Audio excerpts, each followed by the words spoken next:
இங்கே என்ன டிஸ்டர்ப் பண்ணுங்க இல்லை கொஞ்சம் ஃப்ரெண்ட்ஷிப்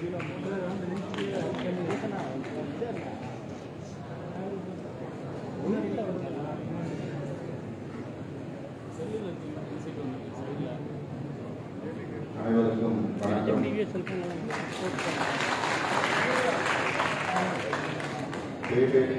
சொசைட்டி என்கிற இந்த அமைப்பு 5வது ஆண்டாக ஜனநாயகம் கற்போம் என்கிற கருப்பொருளில் மாணவ செல்வங்களை ஒருங்கிணைத்து நிகழ்ச்சிகளை நடத்தி வருகிறது. விருது வழங்குதல், மூத்தோரை சிறப்பித்தல், சான்றோர் பெருமக்கள் பல்வேறு தலைப்புறை உரையாற்றுதல் என்கிற அந்த நிகழ்ச்சிகளில் மாணவர் பாராளுமன்றம் என்கிற ஒன்றும் ஒருங்கிணைக்கப்பட்டு சிறப்பாக நடந்தேறி வருகிறது. ஒவ்வொரு நிகழ்வும் பங்கேற்கிற வாய்ப்பை எனக்கு வழங்கியிருக்கிற சொசைட்டி அமைப்பின் பொறுப்பாளர்கள் திரு பத்மநாபன் உள்ளிட்ட அனைவருக்கும் என்னுடைய நன்றியை முதலில் கூறித்தாக்குகிறேன். நிகழ்ச்சி நிறைவடையக்கூடிய ஒரு சூழலில் நாம் இருக்கிறோம். 1 மணி நேரம் நான் என்னுடைய நிகழ்ச்சி போய்கொண்டிருக்கிறது. காலையிலிருந்து இந்த நிகழ்ச்சியில் பங்கேற்று பொறுமையோடு நிகழ்வை சிறப்பித்துக் கொண்டிருக்கிற உங்களுக்கு என்னுடைய மனமார்ந்த பாராட்டுகளை நன்றியை குறித்தாக்குகிறேன்.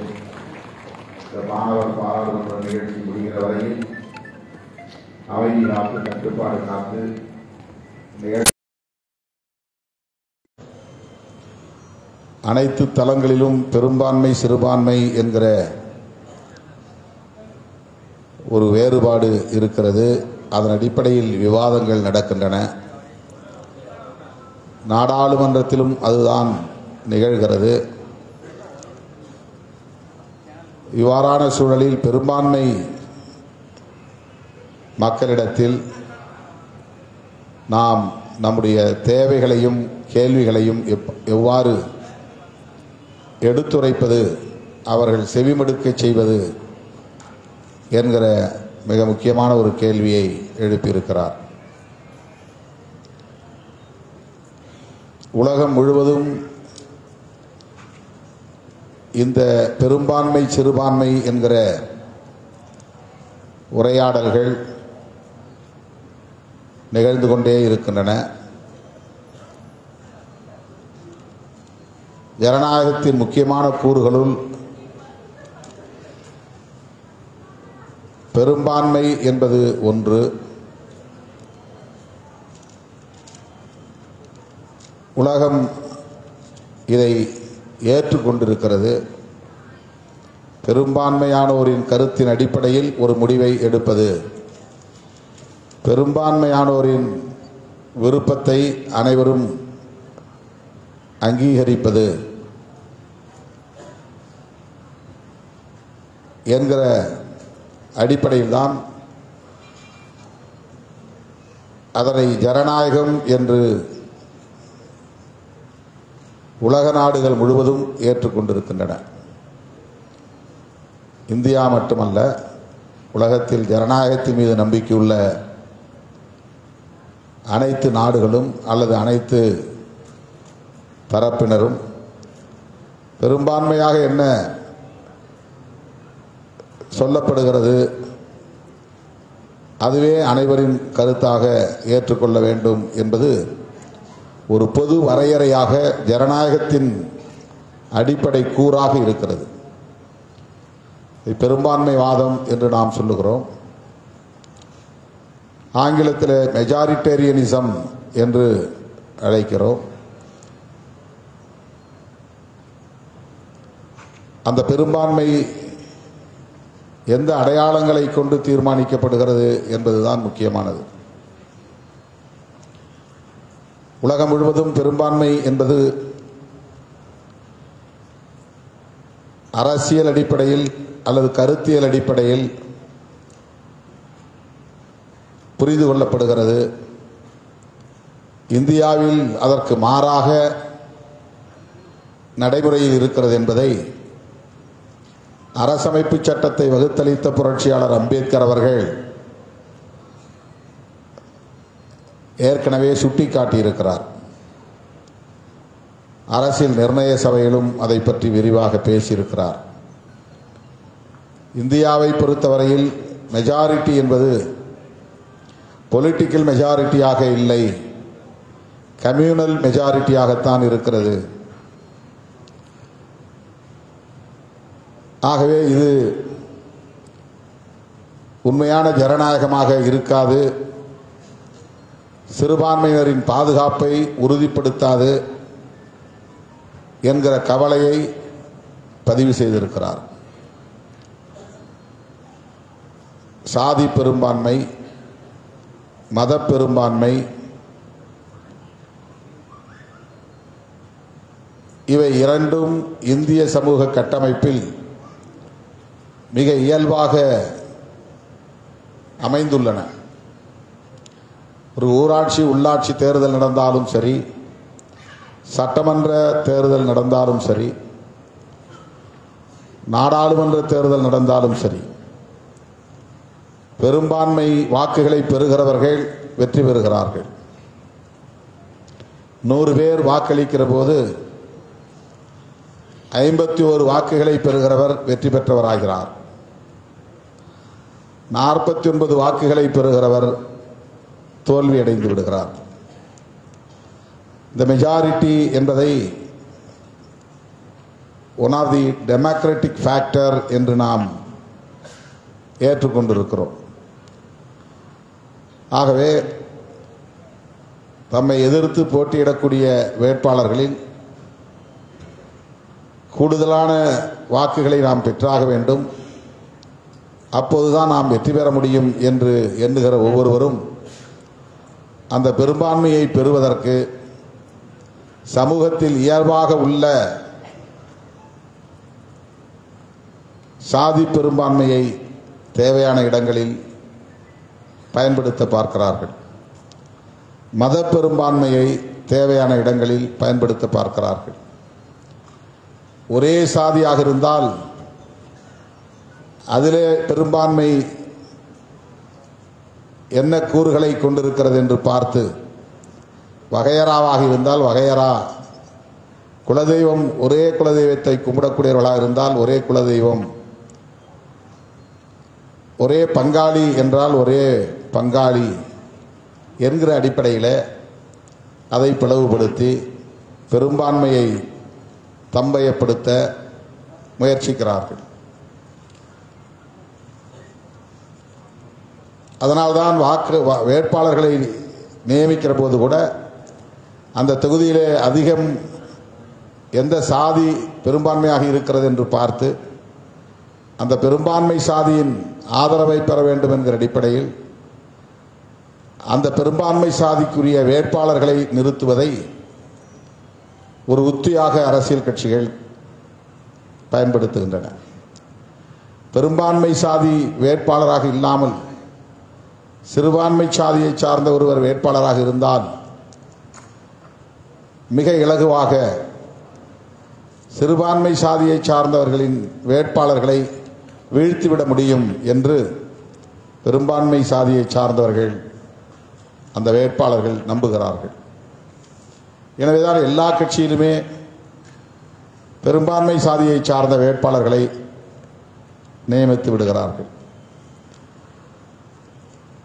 சாதி அடிப்படையில் வெற்றி வராது, மத அடிப்படையில் பெரும்பான்மை வரும் என்றால் அந்த இடத்திலே மதத்தை கையில் எடுக்கிறார்கள். இந்துக்கள் தான் இங்கே பெரும்பான்மை, முஸ்லீம்கள் சிறுபான்மை, கிறித்தவர்கள் சிறுபான்மை.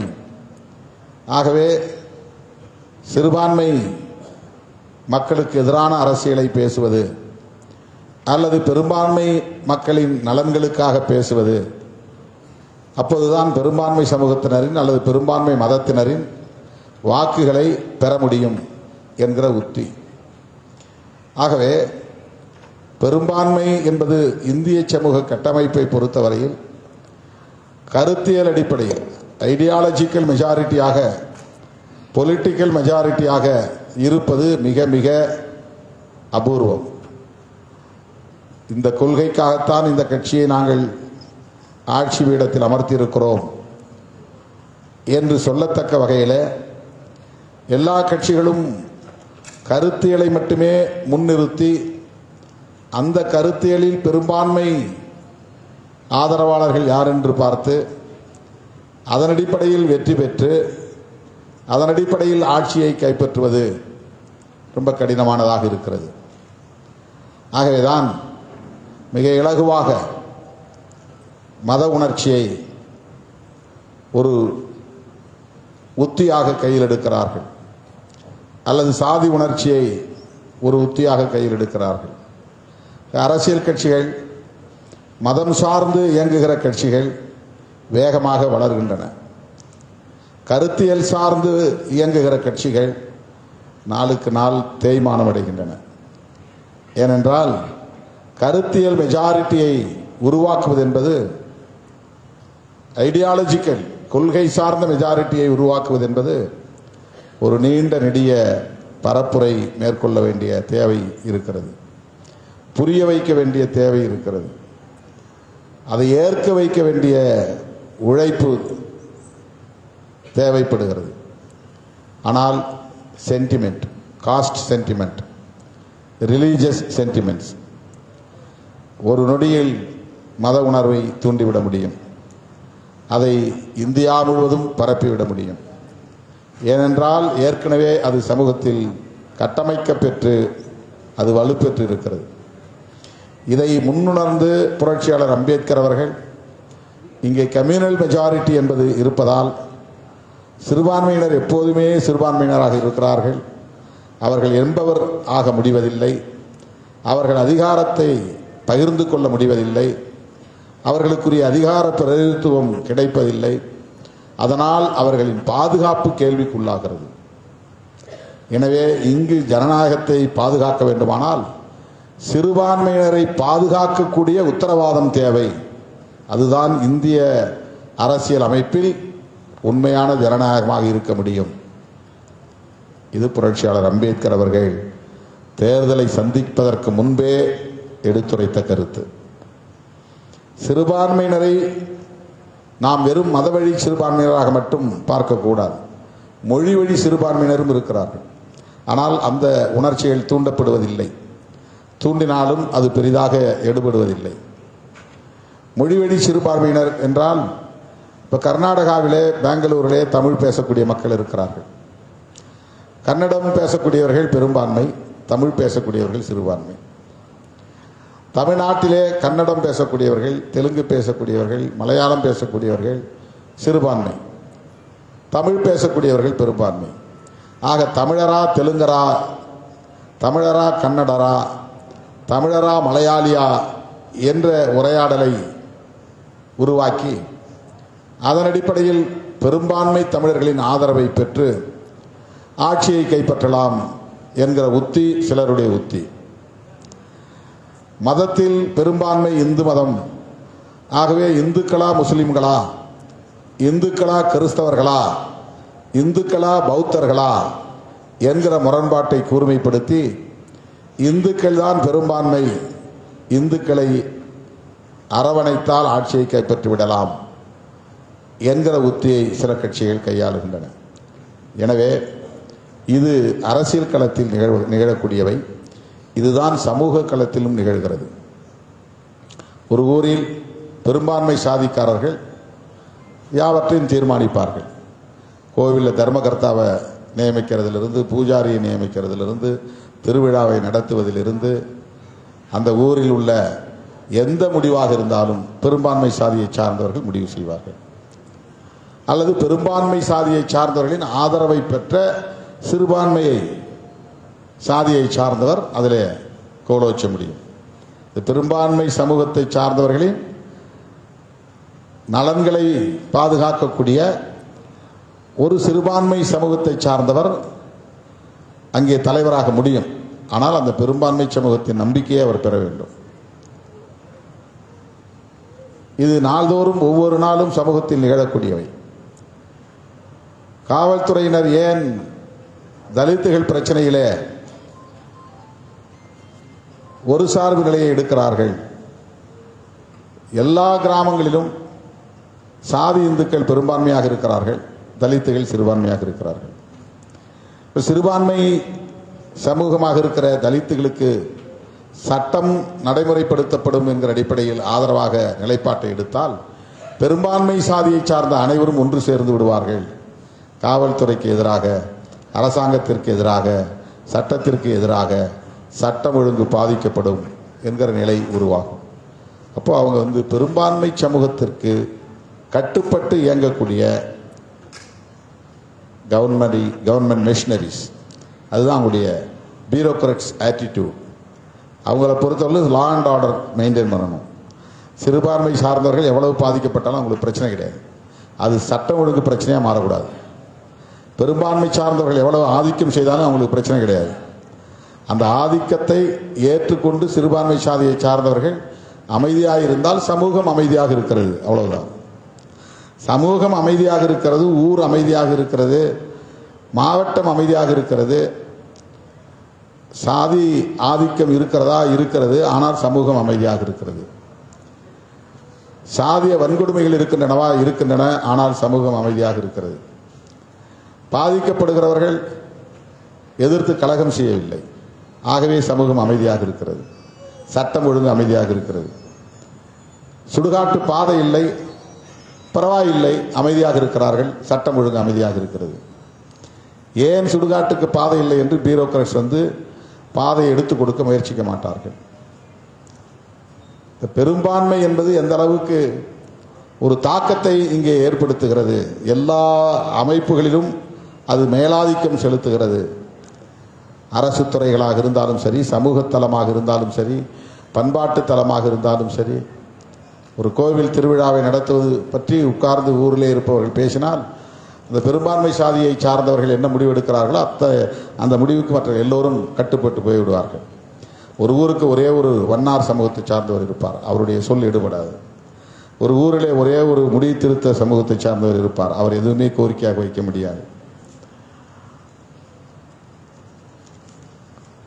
இதுபோல மைக்ராஸ்கோபிக் மைனாரிட்டி என்பது சாதி அடிப்படையிலே இருக்கிறது. சிறுபான்மை என்பது மத அடிப்படையிலே இருக்கிறது. சிறுபான்மை என்பது மொழி அடிப்படையிலே இருக்கிறது. கர்நாடகாவில் போய் நான் தமிழன் சொல்லிட்டு மார்பை உயர்த்த முடியாது, எனக்கு நீண்ட நெடிய பாரம்பரியம் இருக்கிறது என்று பேச முடியாது. அவர்கள் அங்கே பெரும்பான்மை கன்னடர் என்கிற பெயரில் தமிழர்களுக்கு எதிரான வன்முறைகளை கட்டவிழ்த்து விடுவார்கள். எனவே இந்தியாவை பொறுத்தவரையில் இங்கே பொலிட்டிக்கல் மெஜாரிட்டி என்பது ஐடியாலஜிக்கல் மெஜாரிட்டியாக இல்லை, அது கம்யூனல் மெஜாரிட்டியாக இருக்கிறது. இது மிக முக்கியமான ஒரு பிரச்சனை. அதனால்தான் பலர் மதத்தை அரசியலுக்கு பயன்படுத்துகிறார்கள், பலர் சாதியை அரசியலுக்கு பயன்படுத்துகிறார்கள். ஒன்றே ஒன்று, ஜனநாயகத்தின் முக்கியமான கூறுகளுள் மெஜாரிட்டேரியனிசம் என்பது ஒரு கிரைட்டீரியாவாக இருக்கிறது. அதை நாம் தவிர்க்க முடியாது. அதை தாண்டி சிறுபான்மையினரின் பாதுகாப்பை உறுதிப்படுத்துவது. அவர்கள் கேட்ட கேள்வி, பெரும்பான்மை சமூகத்தை சார்ந்தவர்கள் அது எந்த அடையாளத்தை கொண்டிருந்தாலும், மதமோ சாதியோ மொழியோ எதுவாக இருந்தாலும், அவர்களின் செவிக்கு எட்டக்கூடிய வகையில் நாம் எப்படி பேசுவது, கேள்விகளை தேவைகளை எழுப்புவது என்று சொன்னார்.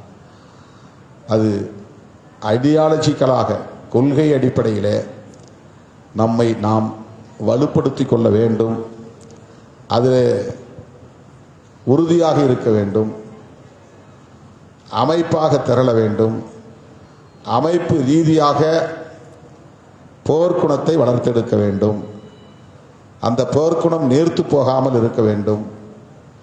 அடக்குமுறைகள் ஒடுக்குமுறைகள் இருந்தாலும் அதை எதிர்கொள்ளுகிற வலிவை பெற வேண்டும். தொடர்ந்து குரல் எழுப்ப வேண்டும், போராட வேண்டும். இப்படித்தான் அதை எதிர்கொள்ள வேண்டியிருக்கிறது. வேறு எந்த வழிமுறையும் கிடையாது. போராடுவது ஒன்றுதான். பெரும்பான்மை வாதத்திற்கு சிறுபான்மையினரின் குரலை எடுத்துரைப்பதற்கான வழி. Only struggle is the way to express our views to the majority.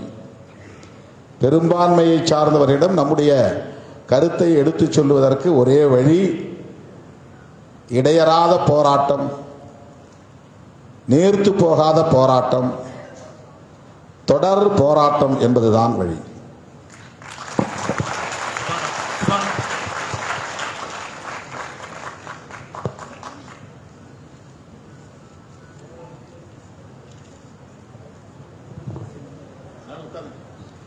வணக்கம் தோழர், நான் சுபானா ஃப்ரம் பிஎஸ்டி ஐடெக்.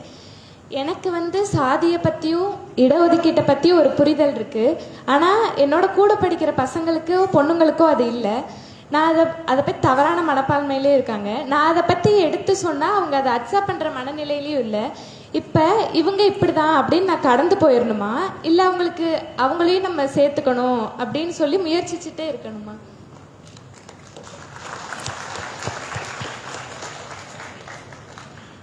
இந்த கேள்வி மிக முக்கியத்துவம் வாய்ந்த ஒரு கேள்வி. இந்த மாதிரியான இடங்களில் நாம் எப்படி இயங்குவது, எப்படி செயல்படுவது, எப்படி எதிர்வினையாற்றுவது? ரொம்ப மேலோட்டமாக எல்லோரும் இடஒதுக்கீட்டை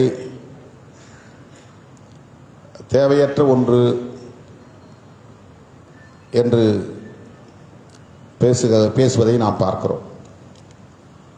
அதாவது நல்ல மதிப்பெண் எடுப்பவர்களுக்கு வாய்ப்பு கிடைப்பதில்லை, திறமைக்கு வாய்ப்பு கிடைப்பதில்லை, சாதியின் பெயரால் இடஒதுக்கீட்டை பெற்று மேலே வந்து விடுகிறார்கள் என்று இந்தியா முழுவதும் உரையாடல் நிகழ்ந்து கொண்டுதான் இருக்கிறது. இடஒதுக்கீடு ஏன் வந்தது, அதற்கு என்ன பின்னணி, சமூக நீதி என்றால் என்ன என்பதையெல்லாம் நன்கு அறிந்தவர்களே இவ்வாறு தான் பேசுகிறார்கள். இடக்கமடக்காக, தெரியாமல் இல்லை. இடஒதுக்கீடு ஒரு கோட்பாட்டின் அடிப்படையிலானது. அதுதான் சமூக நீதி. சமூக நீதி என்பது பரிதாபத்தின் அடிப்படையிலே ஏழைகளுக்கு வழங்கப்படுவதல்ல, பொருளாதாரம் அளவுகோல் அல்ல. சமூக நீதி என்பது சமூக தகுதி, சோஷியல் ஸ்டேட்டஸ். இங்கே என்னவாக இருக்கிறது? பிறப்பின் அடிப்படையில் இருக்கிறது, பை பர்த். பிறப்பின் அடிப்படையில் இருப்பதால் உயர்வு தாழ்வு என்பது நிலைப்படுத்தப்பட்டிருக்கிறது. இதுதான் ரொம்ப முக்கியமான புள்ளி. சனாதனம் என்றால் என்ன என்று பலரும் கேட்பார்கள். ஒரே வரி பதில், பிறப்பின் அடிப்படையில் உயர்வு தாழ்வை நியாயப்படுத்துவதுதான் சனாதனம். பிறப்பின் அடிப்படையில் உயர்வு தாழ்வு என்பது இங்கே ஒரு சோசியல் ஸ்ட்ரக்சராக மட்டுமில்லாமல் அதுவே அரசியல் கட்டமைப்பாகவும் மாறிவிட்டது, பொருளாதார கட்டமைப்பாகவும் நிலை பெற்றுவிட்டது. பிறப்பின் அடிப்படையிலே உயர்ந்த சாதி, பிறப்பின் அடிப்படையிலே தாழ்ந்தவர்கள், உயர்ந்தவர்களாக கருதப்படுகிறவர்கள் அதிகாரம் உள்ளிட்ட அனைத்தையும் பெறுகிற வாய்ப்பை இந்த சமூகம் வழங்குகிறது. பிறப்பின் அடிப்படையில் தாழ்ந்த நிலையில் இருப்பவர்கள், அடிநிலையில் இருப்பவர்கள் கல்வியை பெறுவது, வேலைவாய்ப்பை பெறுவது, பொருளாதார தளத்தில் வருமானத்தை உறுதிப்படுத்துவது, பண்பாட்டு தளத்தில் தனக்கான சுயமரியாதையை பாதுகாத்துக் கொள்வது போன்ற எல்லாவற்றிலுமே பின்னுக்கு தள்ளப்பட்டிருக்கிறார்கள், அல்லது அந்த வாய்ப்பை பெற முடியாத சூழலை இந்த சமூகம் உருவாக்கி இருக்கிறது.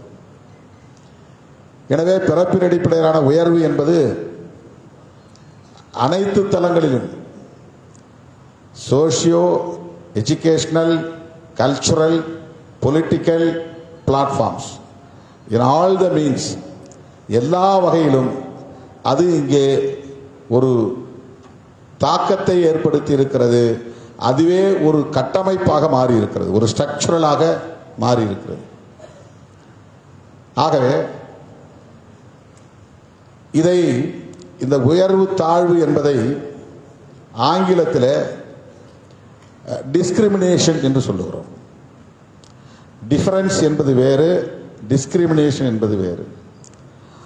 வேறுபாடு என்பது வேறு, பாகுபாடு என்பது வேறு. பாகுபாடு என்பதுதான் ஆங்கிலத்திலே டிஸ்கிரிமினேஷன் என்று சொல்லுகிறோம். வேறுபாடு என்பது ஆங்கிலத்திலே டிஃபரன்சஸ் என்று நாம் சொல்லுகிறோம். வேறுபாடுகள் வேறுபாடுகள் இயல்பானவை, இயற்கையில் அது தவிர்க்க முடியாதது. மேடு என்றால் பள்ளம் இருக்கும், அது இயல்பானது. கருப்பு இருந்தால் வெள்ளை இருக்கும், இயல்பானது. இரவு இருந்தால் பகல் இருக்கும், இயல்பானது. ஆண் இருந்தால் பெண் இருக்கும், இயல்பானது. இது தவிர்க்க முடியாதது. ஆனால் ஆண் மேலானவன், பெண் கீழானவள், ஆணுக்கு கட்டுப்பட்டவள். ஆண் சொல்லுவதை பெண் கேட்க வேண்டும். தந்தை என்ற ஆண் நீ படிக்கக்கூடாது என்றால் படிக்கக்கூடாது. அண்ணன் தம்பி என்கிற ஆண் நீ வெளியே போகக்கூடாது என்றால் வெளியே போகக்கூடாது. கணவன் என்கிற ஆண் என் பேச்சை மீறி எதையும் செய்யக்கூடாது என்றால் எதையும் செய்யக்கூடாது. இந்த சமூகத்தில் பரப்பின் அடிப்படையில் உயர்வு தாழ்வு என்பது முதலில் ஜெண்டர் டிஸ்கிரிமினேஷன், அதுதான் ரொம்ப முக்கியமானது. இது வெறும் காஸ்ட் டிஸ்கிரிமினேஷன் மட்டும் கிடையாது.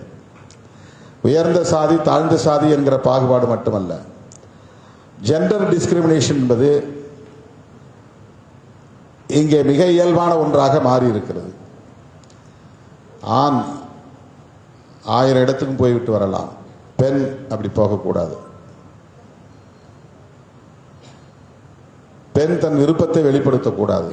ஆண் எதையும் பேசலாம், எந்த விருப்பத்தையும் சொல்லலாம். பெண்ணுக்கு என்று ஒரு விருப்புரிமை இருக்கிறது, அது இந்த சமூகம் ஏற்காது. ஆக இப்படிப்பட்ட இந்த gender discrimination, cost discrimination, religious discrimination, economical discrimination, இப்படி இந்த பாகுபாடுகள் சமூகத்திலே இருக்கிறது. இந்த பாகுபாடுகளை களைவதற்கு வீக்கர் செக்ஷனாக இருக்கிற, வல்னரபிள் செக்ஷனாக இருக்கிற, எக்ஸ்ப்ளாய்டட் செக்ஷனாக இருக்கிற, மார்ஜினலைஸ்ட் செக்ஷனாக இருக்கிற சமூக பிரிவினரை எம்பவர் செய்ய வேண்டும். எம்பவர்மெண்ட், எம்பவர்மெண்ட் என்றால் வலுவுள்ளவர்களோடு மோதுவதற்கு வலுவில்லாதவர்களை அந்த வலிமையை பெறச் செய்வது, அவனை எதிர்த்து காம்பீட் பண்ணுவதற்கு, போட்டியிடுவதற்கு. ஒரு களத்திலே ஒரு போட்டி நடக்கிறது, போட்டியை எதிர்கொள்வதற்கு ஒருவனுக்கு சக்தி இருக்கிறது, இன்னொருவனுக்கு சக்தி இல்லை என்றால் அவன் போராடி வெல்லட்டும், ஆனால் போராடுவதற்குரிய வலிமையை தருவது, அவனுக்காக போராடுவதல்ல. எம்பவர்மெண்ட் என்பது அவன் ஃபைட் பண்ணுறதுக்கான நேச்சர் அவன்கிட்ட இருக்குது, ஃபைட்டிங் நேச்சர் இருக்குது, ஆனால் அதற்கான பொட்டென்ஷியல் பவர் இல்லை. யாருக்கு அந்த பொட்டென்ஷியல் பவர் இல்லையோ, போராடுவதற்குரிய பொட்டென்ஷியல் பவர் இல்லையோ, இயல்பான ஆற்றல் இல்லையோ, அந்த ஆற்றல் இருந்தால் போராட முடியும், எழுந்து நடக்க முடியும் மனிதனால். ஆனால் எழுந்து நடக்கவும் முடியாத அளவுக்கு ஒருவனுக்கு வலிமை இல்லை என்றால் அவன்கிட்ட அந்த பொட்டென்ஷியல் பவர் இல்லைன்னு அர்த்தம். அப்படிப்பட்ட சமூகம் வல்னரபிள் செக்ஷன்ஸ் என்று அழைக்கப்படுகிறது. எளிதாக வீழ்த்தப்படக்கூடிய பலவீனமான சமூக பிரிவினர் யார் யார்? விமன். முதல்ல women. In all sections of the society, top to bottom, women, பெண்கள் வல்னரபிள் செக்ஷன். ஏன் அவங்க வல்னரபிளாக இருக்கிறாங்கன்னா, அதற்கு முக்கிய காரணம் பெண்கள் உட்பட ஆல் வல்னரபிள் செக்ஷன்ஸ் கல்வி மறுக்கப்பட்டார்கள், அவங்களுக்கு கல்வி கொடுக்கப்படலை, அதிகாரம் வழங்கப்படவில்லை. அதிகாரம் எதன் மூலமா வரும்? Through education, through employment, through economical development. ஒருத்தன் எப்போ எம்பவர் ஆகிறான், அதிகார வலிமை உள்ளவர்களாக மாறுறான்னா கல்வியை பெறுகிற போது அவன் எம்பவர் ஆகிறான், வேலைவாய்ப்பு கிடைக்கிற போது அவன் எம்பவர் ஆகிறான், நிரந்தரமான வருமானம் கிடைக்கிற போது அவன் எம்பவர் ஆக முடிகிறது. அதன் மூலம் அவனுக்கு ஒரு சோசியல் ஸ்டேட்டஸ் உருவாகிறது. அதன் மூலம் அவன் மற்றவங்களோட காம்பீட் பண்ண முடிகிறது, போட்டியிட முடிகிறது. இதை செய்வதற்கான ஒரு கோட்பாடு தான் சோஷியல் ஜஸ்டிஸ், சமூக நீதி. அதன் அடிப்படையில் கல்வியிலும் வேலை வாய்ப்பிலும் சில இடங்களை ஒதுக்கீடு செய்வது அல்லது தக்க வைத்துக் கொள்வது அல்லது அவர்களுக்கென்று அதை உறுதிப்படுத்துவது. அப்படி செய்தால்தான் ஒரு இன்க்ளூசிவ் growth என்பது உருவாகும். இல்லைனா வளர்ந்தவன் வளர்ந்து கொண்டே போவான், வாய்ப்பை பெற்றவன் வாய்ப்பை பெற்றுக்கொண்டே போவான், வளமானவன் வளமானவனாகவே இருப்பான், வலிமையானவன் வலிமையானவனாகவே இருப்பான். எளிமையானவர்கள் எம்பவராக முடியாது. இப்போ எளிமையானவர்களை, நலிவடைந்தவர்களை, சிறுபான்மையினரை எம்பவர் செய்வதற்காக கையாளப்படுகிற ஒரு உத்தி தான் ரிசர்வேஷன். அதுதான் ரிசர்வேஷன். யார் யாருக்கெல்லாம் ரிசர்வேஷன் கொடுக்கணும், அதாவது ஒரு வார்த்தையில் சொன்னால் மார்ஜினலைஸ்டு செக்ஷன்ஸ். இன்றைக்கு இந்திய சமூக கட்டமைப்பில் மார்ஜினலைஸ்டு செக்ஷன்ஸ் யார் யார்? நான் தொடக்கத்தில் சொன்னது போல விமன், ரெண்டாவது schedule cost, schedule tribes, minorities, disabled, இவங்கெல்லாம் வல்னரபிள் செக்ஷன்ஸ் அல்லது மார்ஜினலைஸ்டு செக்ஷன்ஸ். ஏன் அவங்க மார்ஜினலைஸ்டு செக்ஷன் அப்படின்னு சொல்கிறோம்னா, நீங்கள் மேலிருந்து கீழ் அப்படிங்கிற ஹையரார்கியல் செட்டப்பில் எல்லாத்தையும் நம்ம பார்த்து பழகியிருக்கிறோம். ஆனால் இந்த புதிய ஜனநாயக அணுகுமுறையில் நீ ஹரிசாண்டல் செட்டப்பில் பார்க்கணும். ஒரு மையப்புள்ளி, அதை சுற்றி வட்டம், அடுத்து ஒரு வட்டம், அடுத்து ஒரு வட்டம் என்று போட்டுக்கொண்டே போனால் கடைசி வட்டம் எதுவோ வளையம் எதுவோ அது விளிம்புன்னு பேர், மார்ஜின் பேர். ஒரு மையம் என்றால் அதிகாரம்தான் மையம். இங்கே எது மையமாக இருக்கிறது? டெல்லி ஏன் மையமாக கருதப்படுகிறது? பார்லிமெண்ட் அங்கே இருக்கிறதுனால. பார்லிமெண்ட் இருக்கிறதுனால அது ஏன் மையமாக கருதப்படுகிறது? இந்தியாவுடைய மையம் டெல்லியா இருக்க முடியுமா? இருக்க முடியாது. ஜியாகிரபிக்கலாக பார்த்தா டெல்லி இந்தியாவுடைய மையம் இல்லை. ஆனால் டெல்லி இன்னைக்கு இந்தியாவுடைய மையமாக இருக்கிறதுக்கு காரணம் அங்கே பவர் இருக்கு. எப்படி பவர் இருக்கு? லா மேக்கர்ஸ் அங்கே இருக்கிறாங்க, பாலிசி மேக்கர்ஸ் அங்கே இருக்கிறாங்க. அதுக்கான ஒரு மையமாக இருக்கு. இப்போ பவர் தான் சென்டர். பவரை சுற்றி இருப்பவர்கள் அதிகார வலிமை உள்ளவர்கள். அந்த பவர் அதிகாரத்தை கடந்து வெளியே போக போக அடுத்தடுத்த வளையங்களில் இருப்பவர்கள், கடைசி வளையத்தில் இருப்பவர்கள் விளிம்பு நிலை மக்கள். அவங்க ஓட்டு பட்டும் போடக்கூடிய வாய்ப்பை பெற்றவர்களாக இருக்கிறார்கள், அதிகாரத்தை நுகரக்கூடியவர்களாக இல்லை. அந்த விளிம்பு நிலை மக்கள் அவங்க தான் மார்ஜினலைஸ்டு செக்ஷன். மற்றவங்க சென்ட்ரலைஸ்டு செக்ஷன். அவங்க யார்? அவங்க ஆல்ரெடி எம்பவர்டு. அவங்க தான் லா மேக்கர்ஸாக இருக்காங்க, அவங்க தான் பாலிசி மேக்கர்ஸாக இருக்கிறாங்க, அவங்க தான் டெசிஷன் மேக்கர்ஸாக இருக்கிறாங்க, முடிவெடுக்கக்கூடியவர்களாக இருக்கிறார்கள், கொள்கைகளை தீர்மானிக்கக்கூடியவர்களாக இருக்கிறார்கள், சட்டத்தை இயற்றக்கூடியவர்களாக இருக்கிறார்கள். மற்றவர்கள் அதற்கு லா அபைட் பீப்புள், அவங்க சட்டத்திற்கு கட்டுப்பட்ட சமூகம். அவங்க எதற்காக இருக்கிறார்கள்? இதையெல்லாம், இந்த கொள்கை, இந்த சட்டம், இதையெல்லாம் நடைமுறைப்படுத்துவதற்கு ஒத்துழைக்க வேண்டும், அவ்வளவுதான். அதுக்கு மேல அவங்களுக்கு எந்த அதிகாரமும் கிடையாது. அந்த மார்ஜினலைஸ்ட் செக்ஷன் அதிகாரத்தை நுகர வேண்டுமானால் அவன் எம்பவர் ஆகணும். எம்பவர் ஆகணும்னா அவனுக்கு எஜுகேஷன் வேணும். எஜுகேஷன் கிடைக்கணும்னா ஏற்கனவே டிஸ்பாரிட்டிஸ் இருக்கு. நீண்ட தலைமுறையாக பல தலைமுறைகளாக வளர்ந்த குடும்பங்களை சார்ந்த பின்னணி உள்ளவர்கள் ஒரு புறம். முதல் தலைமுறையாக இந்த நிகழ்ச்சியில் கூட முதல் தலைமுறை பட்டதாரிக்கு இங்கே விருது கொடுத்தோம், பொற்கிழி கொடுத்தோம். இப்பதான் முதல் தலைமுறையா யூனிவர்சிட்டியில் அடி எடுத்து வைக்கிறாங்க, ஸ்கூலில் அடி எடுத்து வைக்கிறாங்க. அவங்க அப்பா படித்தாங்களா இல்லை, அம்மா படித்தாங்களா இல்லை, தாத்தா இல்லை, முப்பாட்டன் இல்லை, முதல் தலைமுறையாக வராங்க. இப்போ அவங்களும் இவங்களும் எப்படி போட்டியிட முடியும்? எங்கள் தாத்தா ஹைகோர்ட் ஜட்ஜு, எங்கள் முப்பாட்டன் வந்து சுப்ரீம் கோர்ட் ஜட்ஜு, என்னுடைய அப்பா வந்து ஆடிட்டர், அவருடைய அப்பா வந்து ஆடிட்டர் ஜெனரல், அந்த வரிசையில் வந்த பிள்ளைங்க நாங்கள் வாரிசுகள். எனக்கு எல்லாமும் ஏற்கனவே தெரியும். இவனோட முதல் தலைமுறை சார்ந்த போட்டி போட முடியுமானா போட்டி போட முடியாது. இது வந்து டிஸ்பாரிட்டிஸ், சோஷியல் டிஸ்பாரிட்டிஸ், இந்த வேறுபாடுகள் இருக்கிறது. இதை ஈடு செய்வதற்காக, சரி செய்வதற்காக அவனை இவனோடு மோத விடாமல் அந்த நிலையில் உள்ளவர்களுக்கு இடையிலேயே ஒரு போட்டியை உருவாக்குவதற்கென்று ஒரு குறிப்பிட்ட தொகுதியை எடுத்து அவர்களுக்கென்று வைத்து விடுவது, அதுதான் ரிசர்வேஷன். அந்த ரிசர்வேஷனை புரிந்து கொள்வதற்கு சமூக புரிதல் தேவை, அரசியல் புரிதல் தேவை.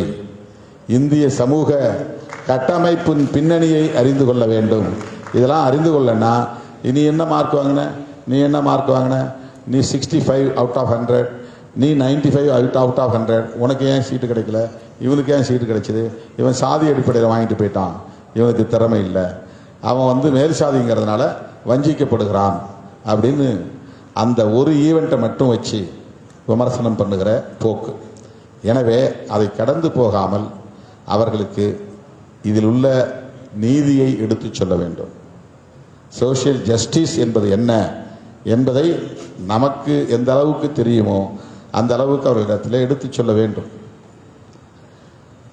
பரம்பரையாக படிக்க வாய்ப்பில்லாத குடும்பங்களின் பின்னணியில் இருந்து வரக்கூடியவர்களுக்கென்று அரசு சட்ட ரீதியாக ஒதுக்குகிற உரிமை, அந்த உரிமை என்பது பரிதாபத்தின் அடிப்படையில், பச்சாதாபத்தின் அடிப்படையில் ஒதுக்கப்படுவதல்ல. காலம் காலமாக பறிக்கப்பட்ட உரிமையை மீட்டு தருகிற முன்னுரிமை என்று சொல்ல வேண்டும். அது வந்து ஒரு பிரையாரிட்டி, அது வந்து பிரையாரிட்டி, முன்னுரிமை. அது எனவே உங்க பேர் என்ன? சுபானா அவங்க எழுப்பிய கேள்வி, இந்த மாதிரி பேசக்கூடியவர்களை எப்படி நாம் எதிர்கொள்வது, கடந்து போக முடியும்? கடந்து போகக்கூடாது. கடந்து போனோம்னா நம்முடைய கடமையை நாம் தவறிட்டுன்னு அர்த்தம். நாம் எந்த அளவுக்கு நாம் அதில் ஒரு கிளாரிட்டி நமக்கு இருக்குது, அதை நாம் முதல்ல தெளிவுபடுத்திக்கணும். நமக்கு இருக்கிற கொஷின்ஸ், அவங்க கேட்குற கேள்வி நமக்கும் எழும், அந்த கேள்விகளுக்கெல்லாம் நாம் விடை தேடிக்கணும். அந்த அடிப்படையில் அவங்களை நாம் வந்து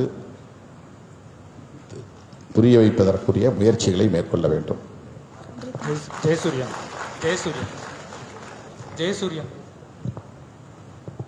அவையில் இருக்கும் அனைவருக்கும் வணக்கம். ஐயா வணக்கம். ஐயா, நான் Jayasurya, Isha college of engineering and technology B Tech agri படிக்கிறேன்.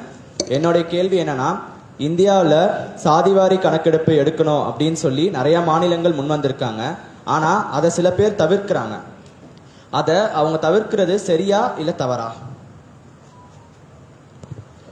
சாதி ஒழிப்பை பேசுகிற நாம், ஜெயசூர்யாவா? ஜெயசூர்யா இப்போ கரண்ட் அஃபேர்ஸில் முக்கியமான ஒரு கேள்வி எழுப்பியிருக்கிறாரு. ரொம்ப மேலோட்டமாக பார்த்தா என்னத்துக்காக சாதி வாரி கணக்கெடுப்பு நடத்தணும், சாதி எண்ணிக்கை தெரிஞ்சால் ஒருத்தருக்கு ஒருத்தர் அது வந்து இன்னும் கூர்மையடையாதா, சாதி உரையாடல், இந்த சாதி அதிகமாக இருக்காங்க, இந்த சாதி கம்மியாக இருக்கிறாங்க, இவங்க பெரும்பான்மை, இவங்க சிறுபான்மை, இது மேலும் சாதியவாத உரையாடல்களை கூர்மைப்படுத்தும், முரண்பாடுகளை கூர்மைப்படுத்தும் அப்படிங்கிறது உண்மைதான். வேண்டாம் அப்படின்னு கடந்து போகணும்னு நம்ம விரும்பலாம். ஆனால் இது கூர்மையடைய இந்த விவாதம் என்பது இன்னும் அறிவுபூர்வமானதாக மாறும், ஆழமாக மாறும். வரலாற்று பின்னணியோடு விவாதிக்கக்கூடிய அறிவார்ந்தோர் இதிலிருந்து உருவாவார்கள். பிற்போக்கு சக்திகளாக இருந்து விவாதிக்கக்கூடியவர்களை விட்டுவிடுங்க. ஒரு ஒரு ஒரு டிபேட் நடக்கிற போது அந்த டிபேட் அறிவார்ந்தவர்களிடையே பெரிய உரையாடலாக மாறுகிற போது அறிவார்ந்தவர்களில் மிகவும் ஆழமான உரையாடலுக்கு ஆட்படுகிறவர்கள் இந்த முரண்பாட்டை மேலும் கூர்மைப்படுத்தி செழுமைப்படுத்தி இதை ஒழிக்க வேண்டிய தேவை எங்கே இருக்கிறது என்பதை கண்டறிவார்கள். ஏன் ஒழிக்க வேண்டும் என்பதை கண்டறிவார்கள். அப்போ நாம் இல்லாமல் கூட இருக்கலாம். ஆனால் அந்த விவாதம் நடக்கிற போது இது தேவையற்ற ஒன்று என்கிற முடிவுக்கு சமூகம் வரும். இது ஒழிக்கப்பட வேண்டிய தேவை இருக்கிறது என்பதை சமூகம் உணரும். எனவே இப்படிப்பட்ட விவாதங்கள் மேலும் மேலும் ஷார்ப்பன் ஆகணும். இல்லைன்னா சாதியெல்லாம் கேட்க வேண்டாம், சாதியெல்லாம் பேச வேண்டாம், அது விடு, நாமெல்லாம் சகோதரர்களாக இருப்போம். ஆனால் ப்ராக்டிக்கலாக எல்லாம் பேசி முடிச்சுட்டு என் தெருவுக்கு நான் போகிறேன், உன் தெருவுக்கு நீ போ, உன்னுடைய கலாச்சாரத்தில் போய் நீ மூழ்கிப்போ, என்னுடைய கலாச்சாரத்தில் நான் மூழ்கி போகிறேன். உறவாடுவதாக இருந்தாலும் கலாச்சார உறவுகளாக இருந்தாலும் ஏற்கனவே சமூகம் எனக்குன்னு ஒன்று உருவாக்கி வச்சிருக்கு, உனக்குன்னு ஒன்று உருவாக்கி வச்சிருக்கு, அதை அப்படியே மெயின்டைன் பண்ணுவோம் அப்படிங்கிறது போய்கிட்டே இருக்கு. அதுதான் சாதி காப்பாற்றப்பட்டு வருவதற்கு காரணம். இதை பற்றிய உரையாடலே வேண்டாம் என்று கடந்து போவதே சாதியை பாதுகாப்பதற்கு உதவிவிடும். இப்ப சாதியை பற்றிய உரையாடலை கூர்மைப்படுத்துகிற போது இது தேவையற்ற ஒன்று என்கிற முடிவுக்கு வந்து சேருவார்கள். இது சமூகத்தில் பயனற்ற ஒன்று. இதனால் மக்கள் ஒற்றுமை பாதிக்கப்படுகிறது, உற்பத்தி பாதிக்கப்படுகிறது, சுரண்டல் நீடிக்கிறது, சாதிய ஆதிக்கவாதிகள் தொடர்ந்து அதிகாரத்தில் இருக்கிறார்கள், உழைக்கிறவர்கள் சுரண்டப்படுகிறார்கள். எல்லாத்துக்கும் இந்த சாதி பெரிய வெப்பனா இருக்கு. யாரையும் ஒன்று சேர விடாம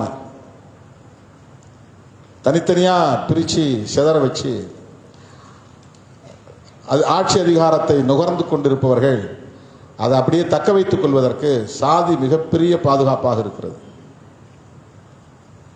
உழைப்பவர்கள் உழைத்துக் கொண்டே இருக்க வேண்டும், கோலோச்சக்கூடியவர்கள் கோலோச்சிக் கொண்டே இருக்க வேண்டும், அல்லது சுரண்டுகிறவர்கள் சுரண்டிக்கொண்டே இருக்க முடியும். அதற்கு ஏதுவான ஒரு சமூக கட்டமைப்பை இந்த சாதி உருவாக்கி வைத்திருக்கிறது. சாதியை பற்றிய கூர்மையான விவாதங்கள் நடைபெறுவதற்கு சாதிவாரி கணக்கெடுப்பும் ஒரு தூண்டுகோலாக அமையும். இது பெரிய டிபேட்டா மாறும். சாதிவாரி கணக்கெடுப்பை நடத்த வேண்டும் என்று கோருகிறவர்கள் முக்கியமாக எதை முன்னிறுத்துகிறார்கள் என்றால், இடஒதுக்கீட்டு பயனை முறையாக முழுமையாக பெற முடியவில்லை, குறிப்பிட்ட சிலர் இடஒதுக்கீட்டு பயனை அதிகம் பெற்று விடுகிறார்கள். இப்போ உதாரணத்துக்கு பிசின்னு பொதுவாக இருக்கு, அதில் நூற்றுக்கணக்கான சாதிகள் இருக்கு. அந்த வாய்ப்பை ஒரு சில சாதிகள் 1, 2, 3 என்று சொல்லக்கூடிய ஒரு சில சாதிகள் மட்டும்தான் இந்த 50% இடஒதுக்கீட்டை நுகர்கிறார்கள். அப்போ அதில் இருக்கக்கூடிய பலவீனமான மைக்ராஸ்கோபிக் கம்யூனிட்டிலாம் பயன்பெற முடியாமல் போகிறது. அப்போ அதை தனியே பிரித்து கொடுங்கள். தனியாக எப்படி பிரிக்க முடியும்? தனியாக பிரித்தா நீ எவ்வளவு சதவீதத்தில் இருக்கிறன்னு யாருக்கு தெரியும்? தெரியாது. அப்போ அந்த கேள்வி வருகிறது. இப்போ ஒவ்வொரு சமூகத்துக்கும் அவருடைய மக்கள் தொகை என்ன என்பதை தெரிந்தால் அந்த எண்ணிக்கை அடிப்படையில் அவர்களுக்கு எப்படி விகிதாச்சார அடிப்படையிலே பிரித்து தர முடியும் என்பதற்கான ஒரு வாய்ப்பை அது உருவாக்கி தரும். அப்ப சாதிவாரி கணக்கெடுப்பு என்பது சமூக நீதி கடைசி மனிதன் வரையில் போய் சேருவதற்கான வாய்ப்பை உருவாக்கி தரும். அதனால் சாதிவாரி கணக்கெடுப்பு தேவையானதாக இருக்கிறது. இப்ப தமிழ்நாட்டில் நூற்றுக்கணக்கான சாதிகள் பிசி பட்டியலிலே இருந்தன.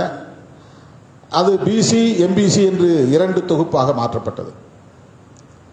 2 தொகுப்பாக மாற்றப்பட்டாலும் கூட இப்போ எம்பிசி தொகுப்பிலே கூட சில சாதிகள் மட்டும்தான் அந்த பயனை நுகர முடியும். இப்போ ஷெட்யூல் காஸ்ட்லையும் அப்படிதான். இப்போ ஷெட்யூல் காஸ்டில் மொத்தம் 74 சாதிகள். 74 சாதிகளில் நாம் பெரும்பான்மையாக பேசுறது 3 சாதிகளை பற்றி தான் பேசுகிறோம். மிச்சம் இருக்கிற 71 சாதிகளை பற்றி நாம் பேசுவதில்லை. அந்த 71 சாதிகள் மைக்ராஸ்கோபிக் மைனாரிட்டியாக இருக்கிறாங்க. அந்த 71 சாதிகள் 0.001% கூட இடஒதுக்கீட்டு பயனை நுகர முடிவதில்லை. இப்போ அது போய் சேரணும். இப்போ ஒவ்வொரு சாதியும் எத்தனை சதவீதம் என்று இருந்தால் ஒரு தொகுப்பின் அடிப்படையில் உட்சாதிகளை எல்லாம் ஒழித்து கடைசியாக வெறும் கேட்டகரி என்கிற அடிப்படையில் வந்துடும். அப்போ சாதிய அரசாங்கமே ஒழிக்க வேண்டிய தேவை வந்துடும். இந்த சாதிவாரி கணக்கெடுப்பு நடத்தும் போது 4000 பேர் ஒருத்தன் ஒரு சாதியில் இருப்பான், 10,000 பேர் ஒரு சாதியில் இருப்பான், 1,00,000 பேர் ஒரு சாதியில் இருப்பான், 1,50,000 பேர் ஒரு சாதியில் இருப்பான். ஆனால் ஒட்டுமொத்தமாக பார்க்குற போது 2% 3% அவன் பயன்பெற முடியாது. இப்போ இவங்களை என்ன செய்யறது? இந்த மாதிரி மைக்ராஸ்கோப்பிக்காக இருக்கக்கூடிய மிக மிக எண்ணிக்கை குறைந்த சாதிகளை எல்லாம் ஒரு கேட்டகரியாக மாற்றணும். இந்த கேட்டகரியாக மாற்றிவிட்டால் சாதி தேவைப்படாமல் போயிடும். அப்போ நீ சர்டிஃபிகேட்டில் வெறும் கேட்டகரி போட்டால் போதும், காஸ்ட் போட வேண்டியதில்லை. அது ஒரு நீண்ட டிபேட்டுக்கு பின்னால் வரும். இப்போ வராது. இப்போ சாதி பெருமை தான் பேசிகிட்டே இருப்போம். சாதி பெருமை பேசுவது ஒரு குறிப்பிட்ட காலம் நடக்கும். அதன் பிறகு இதனால் எனக்கு எந்த பயனும் இல்லை, வண்ணார் நான் சொல்லிக்கிறதுனால எனக்கு எந்த பயனும் இல்லை, நான் ஒரு ஆள் தான், ஒரு ஊருக்கு ஒரு மாவட்டத்துக்கு 10 குடும்பம் தான் இருக்கிறோம், எங்களுக்கு எப்படி இடஒதுக்கீடு கிடைக்கும்? முடித்திருத்தக்கூடிய சாதியை சார்ந்தவர்கள் ஒரு மாவட்டத்துக்கே 100 பேர் தான் இருக்கிறோம், 100 குடும்பம் தான் இருக்கிறோம், எங்களுக்கு இடஒதுக்கீடு வேணும். இப்போ இவங்கெல்லாம் இடஒதுக்கீட்டுக்காக யாரும் அவங்க அமைப்பாகவும் முடியாது, போராடவும் முடியாது, அவங்களுக்காக பேசுறதுக்கும் ஆள் கிடையாது. அப்போது இந்த சாதிவாரி கணக்கெடுப்பு நடத்தி முடித்த பிறகு மிக மிக மிக மிக மைக்ராஸ்கோபிக் மைனாரிட்டியாக இருக்கக்கூடியவர்களின் நிலை என்ன என்கிற கேள்வி வரும். மெஜாரிட்டி அவன் போராடுவான், அவன் சாதி அடிப்படையில் இயக்கமாக இருப்பான், சங்கமாக இருப்பான், ஏதோ ஒரு வகையில் போராடிட்டு இருப்பான். மைக்ராஸ்கோபிக் மைனாரிட்டியாக இருக்கக்கூடிய சமூக பிரிவினரின் நிலை என்ன என்கிற விவாதம் இறுதியாக இருக்கும். அப்போ ஒட்டுமொத்தத்தில் வெறும் கேட்டகரைசேஷன் என்கிற பெயரில் ஒரு முடிவுக்கு வருவாங்க அரசாங்கம். இது ஒரு யூகத்தின் அடிப்படையில் நான் சொல்கிறேன். அதனால் சாதிவாரி கணக்கெடுப்பு என்பது இன்றைய காலத்தின் தவிர்க்க முடியாத ஒரு தேவையாக மாறி இருக்கிறது. அந்த கோரிக்கையை எழுப்புவதிலே தவறில்லை. அதை இந்திய ஒன்றிய அரசு செய்வது அரசமைப்பு சட்டத்தின் அடிப்படையிலான ஒரு கடமை. சென்சஸ் என்பது யூனியன் கவர்மெண்ட் லிஸ்ட்ல இருக்குது. அந்த சென்சஸை எடுக்கும்போது காஸ்ட் பேஸ்டு சென்சஸாகவே எடுக்கணும். இதில் என்ன ஒரு முக்கியமான விஷயம்னா, எஸ்சி எஸ்டிக்கு ஏற்கனவே சென்சஸ் இருக்கு, அதாவது சாதிவாரி அடிப்படையிலே இருக்கு. ஓபிசிக்கு தான் இடஒதுக்கீடு சாதிவாரி அடிப்படையில் கிடையாது. இது மக்கள் தொகை சாதிவாரி அடிப்படையில் இல்லை. அது வெறும் இந்து, கிறிஸ்டியன், முஸ்லீம் அப்படின்னு தான் இருக்கு, மத அடிப்படையில்.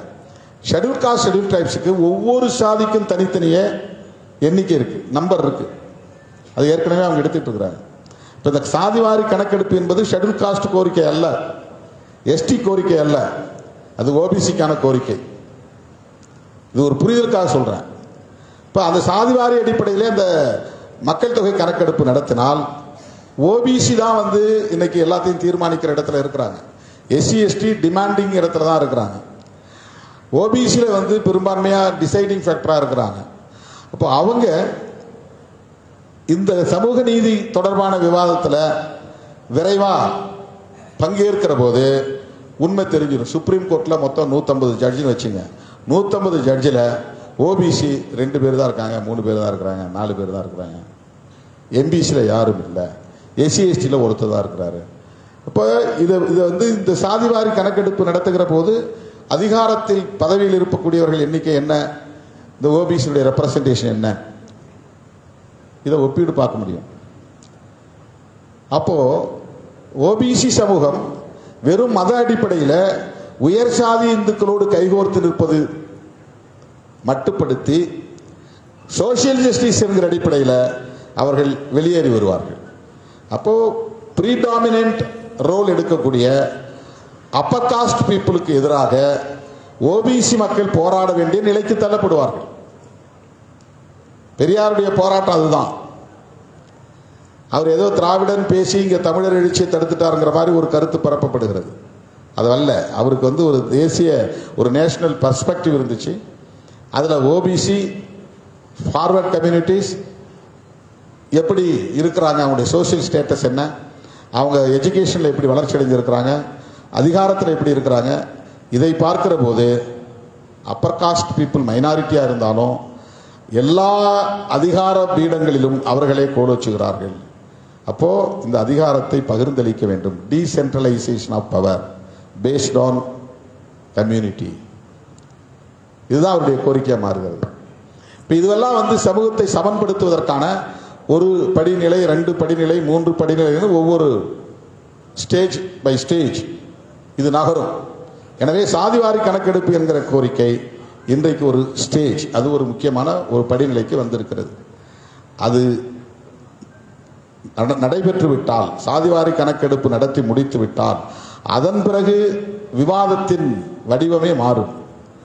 இந்திய சமூகத்தில் சமூக நீதி தொடர்பான உரையாடலின் வடிவம் வேறு பரிமாணத்தை பெறும். அது கம்ப்ளீட் அந்த டைமென்ஷனே மாறும். அப்போது தி எக்ஸிஸ்டிங் ஆஃப் காஸ்ட் அது ஒரு கொஸ்டினா மாறும். எனவே சாதிவாரி கணக்கெடுப்பு என்பது இன்றைய தவிர்க்க முடியாத ஒரு வரலாற்று தேவை என்பதை நான் சொல்ல கடமைப்பட்டிருக்கிறேன். Sir, good evening sir. என் பேர் மாதவன்.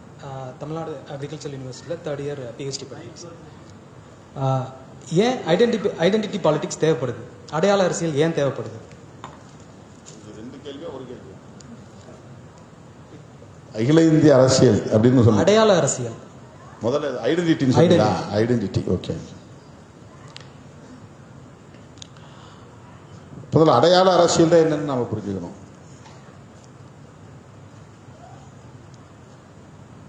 மனித குலத்தில் அடையாளங்கள் தவிர்க்க முடியாதவை. அந்த அடையாளங்கள் ஒரு கூட்டுறவுக்கு இன்றியமையாத தேவையாகவும் மாறுகிறது. ஒரு எழுச்சிக்கு அது கட்டாயமாக தேவைப்படுகிறது. ஆனால் அந்த அடையாளங்களே நிலையானது என்று கருதி அதை பிடித்து தொங்குகிற போது அது அடையாள அரசியலாக மாறுகிறது. தமிழர் என்பது ஒரு அடையாளம், இந்து என்பது ஒரு அடையாளம், சாதி என்பதும் ஒரு அடையாளம்,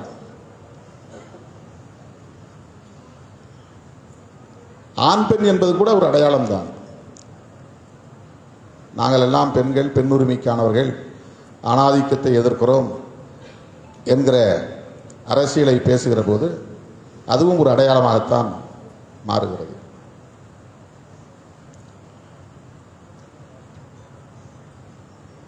சிதறி கிடக்கிற மக்களை ஏதேனும் ஒரு வடிவத்தில் அமைப்பாக திரட்டுவதற்கு அடையாளங்கள் தவிர்க்க முடியாத தேவையாக மாறுகிறது. ஏதேனும் ஒரு அடையாளத்தை சொல்லித்தான் அவர்களை ஈர்க்க முடியும், அணிதிரட்ட முடியும். வெறும் கொள்கை கோட்பாடு என்கிற அடிப்படையில் அவ்வளவு இலகுவாக மக்களை அணிதிரட்டிவிட முடியாது. மார்க்சியம் என்பது ஒரு கோட்பாடு. அந்த மார்க்சியத்தை சொல்லி புரிய வைத்து பாட்டாளி வர்க்கத்தை அணிதிரட்டுவது. பாட்டாளி வர்க்கம் ஒரு அடையாளமா என்றால் இல்லை. தொழிலாளர் என்பது ஒரு அடையாளமா என்றால் இல்லை. ஆனால் மதம் என்பது ஒரு அடையாளமாக இருக்கிறது. மதத்தை சொன்னவுடனே அந்த அடையாளம் உள்ள அத்தனை பேரும் வேறு எந்த விவாதமும் இல்லாமல் உடனே அணிதிரண்டு விட முடியும். தொழிலாளர்கள் அப்படி தொழிலாளர் என்கிற பெயரில் உடனே அணிதிரண்டு விட முடியாது. கருத்தியல் அடையாளமாக மாறினால் தொழிலாளர்கள் அணிதிரண்டு விடுவார்கள். கருத்தியல், ஒருமித்த கருத்தியல் வலிமை பெறுகிற போது அணிதிரள்வார்கள். சாதி ஒரு அடையாளம். நம்ம சாதியை இழிவா பேசிட்டான், உடனே அந்த சாதி உணர்வுள்ளவர்கள் எல்லாம் ஒன்னா சேர்ந்துருவாங்க. இந்த சாதிக்கு இவர்தான் தலைவர், அவரை உயர்த்தி பிடிப்பது, அவருக்கு திருவுருவப் படங்கள் வைப்பது, அவருக்கு சிலை வைப்பது, அவருடைய பிறந்த நாள் கொண்டாடுவது, அவருடைய நினைவு நாள் கொண்டாடுவது, அதை வைத்து மக்களை திரட்டுவது, மக்களுடைய கோரிக்கைகளை முன்வைப்பது, இது ஒரு அரசியல். அதை தாண்டி எல்லா தரப்புகளிலும் இருக்கிற ஜனநாயக சக்திகளை ஒருங்கிணைப்பதற்கு சாதி ஒரு தடையாக நிற்கும், அல்லது மதம் ஒரு தடையாக நிற்கும், இனம் ஒரு தடையாக நிற்கும். மொழி இன அடையாளங்கள். நான் தமிழன். இப்போ தமிழர் அல்லாத உழைக்கிற வர்க்கம், அவங்க தெலுங்கை தாய்மொழியாக கொண்டவர்கள், கன்னடத்தை தாய்மொழியாக கொண்டவர்கள், அவங்க ஏழை தான், நிலமில்லாதவர்கள், அவங்க உழைக்கிற கூலிகள் தான். எனக்கு அவன் தேவையில்லை. எனக்கு தமிழ் பேசக்கூடியவன், தமிழை தாய்மொழியாக கொண்டவன் தான் வேணும். அப்போ அவன் உழைக்கிறவனாக இருந்தாலும், ஏழையாக இருந்தாலும், கூலி தொழிலாளியாக இருந்தாலும், சுரண்டப்படக்கூடியவனாக இருந்தாலும், பாதிக்கப்படக்கூடியவனாக இருந்தாலும், அவனை என்னுடைய தோழமை சக்தியாக ஏற்றுக்கொள்ள தமிழன் என்கிற அடையாளம் தடுக்கிறது.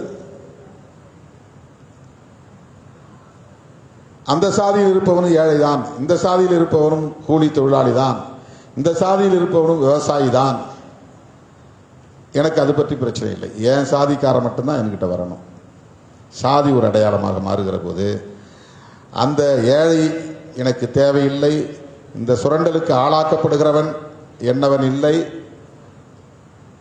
குடியிருக்க வீடு இல்லாமல் பிளாட்ஃபார்மிலே கிடப்பவன் அவன் என் சாதிக்காரன் இல்லை, கொளுத்தப்படுகிறவன் என் சாதிக்காரன் இல்லை, கொலை செய்யப்படுகிறவன் என் சாதிக்காரன் இல்லை. எனவே அவனுக்காக நான் கண்ணீர் வடிக்க தேவையில்லை, அவனுக்காக நான் போராட தேவையில்லை என்கிற அரசியல் அடையாள அரசியல்.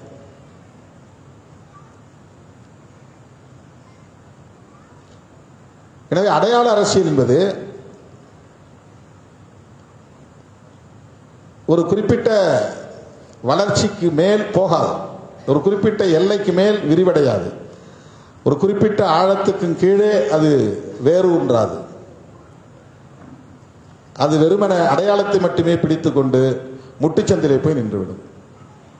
அடையாள அரசியலுக்கு அதற்கு பிறகு பயணிக்க பாதை இருக்காது, பறப்பதற்கு வானம் இருக்காது, மேலும் ஆழமாக மூழ்குவதற்கு அவனுக்கு இடம் இருக்காது. ஒரு குறிப்பிட்ட இடத்திலே போய் அது முட்டுச்சந்திலே போய் நிப்பாட்டிவிடும். எனவே அப்படிப்பட்ட அடையாள அரசியலை ஒரு தொடக்க எழுச்சிக்காக பயன்படுத்துவது அல்லது ஒரு ஒருங்கிணைவுக்காக பயன்படுத்துவது. ஆனால் அதை தாண்டி இலக்கு இருக்கிறது, அதை தாண்டி பயணம் இருக்கிறது. அதற்கான பாதைகளை உருவாக்க வேண்டும், அதற்கான களங்களை உருவாக்க வேண்டும் என்கிற புரிதலோடு செயல்பட்டால் அடையாள அரசியலுக்குள் சிக்கிக்கொள்ள மாட்டோம். ஆனால் இந்த அடையாளங்கள் எல்லாவற்றையும் தவிர்த்து விட்டு நாம் கடந்து போய்விட முடியாது. இந்த அடையாளங்கள் இயல்பாகவே சமூகத்தில் ஏற்கனவே நமக்கு முன்னதாகவே இங்கு இருக்கின்றன. எனவே அடையாளங்களை முற்றாக அழித்தொழிக்க முடியாது. ஆனால் அடையாளங்கள் நமக்கான இலக்கை நோக்கி செல்வதற்கு தடையாக இருந்தால் அதுதான் அடையாள அரசியல். நம்முடைய பயணத்திற்கு முட்டுக்கட்டையாக இருந்தால் அதுதான் அடையாள அரசியல். அப்படிப்பட்ட அடையாள அரசியல் வேண்டாம் என்பதுதான் நம்முடைய புரிதல்.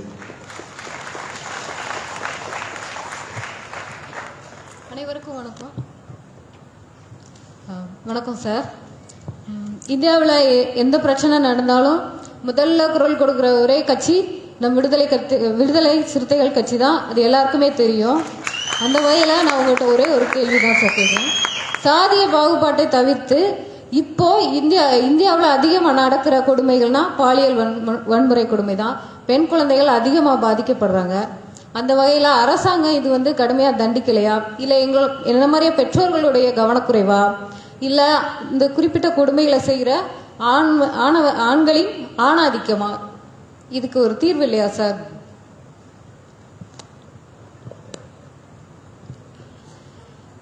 இது இந்தியாவில் மட்டுமல்ல உலகம் முழுவதும் இருக்கிற ஒரு பினாமினா. எப்போதுமே ஒடுக்குகிறவர்கள், ஆதிக்கம் செய்கிறவர்கள், பாதிக்கப்படுகிறவர்களுக்கு தீர்வை தேட மாட்டார்கள், தீர்வை சொல்ல மாட்டார்கள். அது அவர்களுக்கான தேவையும் இல்லை. பெண்கள் பாதிக்கப்படுகிறார்கள் என்றால் ஆண்கள் அதற்காக கூடி பேசி தீர்வு தேடுவார்களா என்றால் தேட மாட்டார்கள். அது எப்போது ஆண்களை அந்த நிலைக்கு தள்ளும் என்றால் பாதிக்கப்படுகிறவர்கள் ஒருங்கே அணி திரளுகிற போதுதான், பாதுகாப்புக்கான போராட்டத்தை எடுக்கிற போதுதான். விடுதலை சிறுத்தைகளின் மொழியில் சொல்ல வேண்டுமானால் அமைப்பாய் திரளுவதுதான்.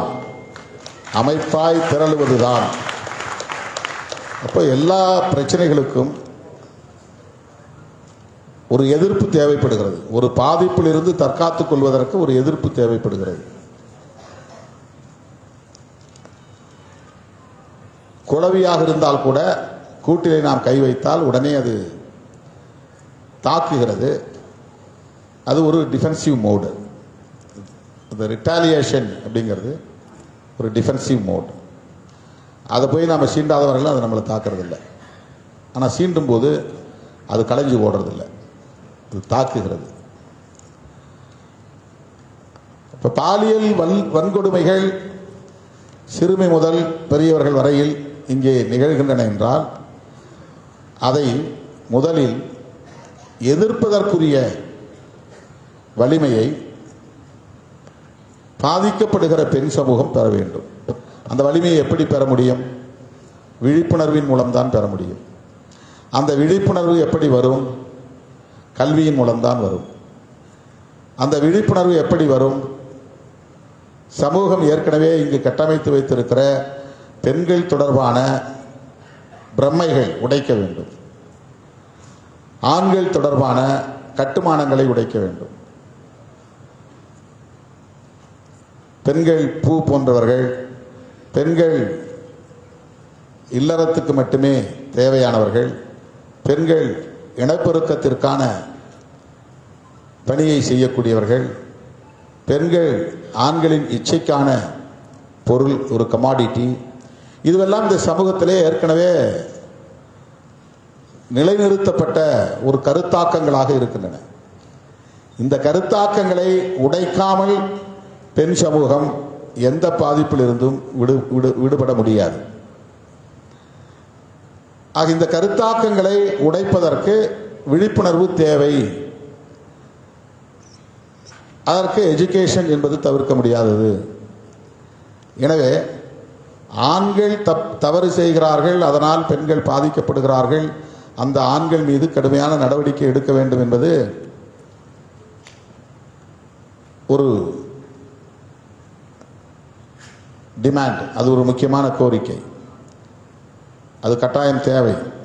அது ஒரு அரசு செய்ய வேண்டும். ஆனால் அது மட்டுமே தீர்வாகாது.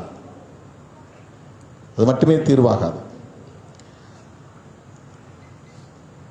நான் ஒரு 20-25 ஆண்டுகளுக்கு முன்னால் ஒரு முழக்கம் எழுதினேன்.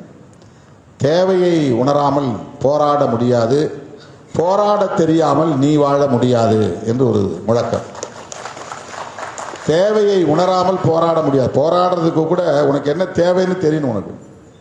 உனக்கு என்ன தேவைங்கிறது தெரியலன்னா நீ போராட முடியாது. சும்மா மந்தமாக தான் உட்காந்துருக்கும்.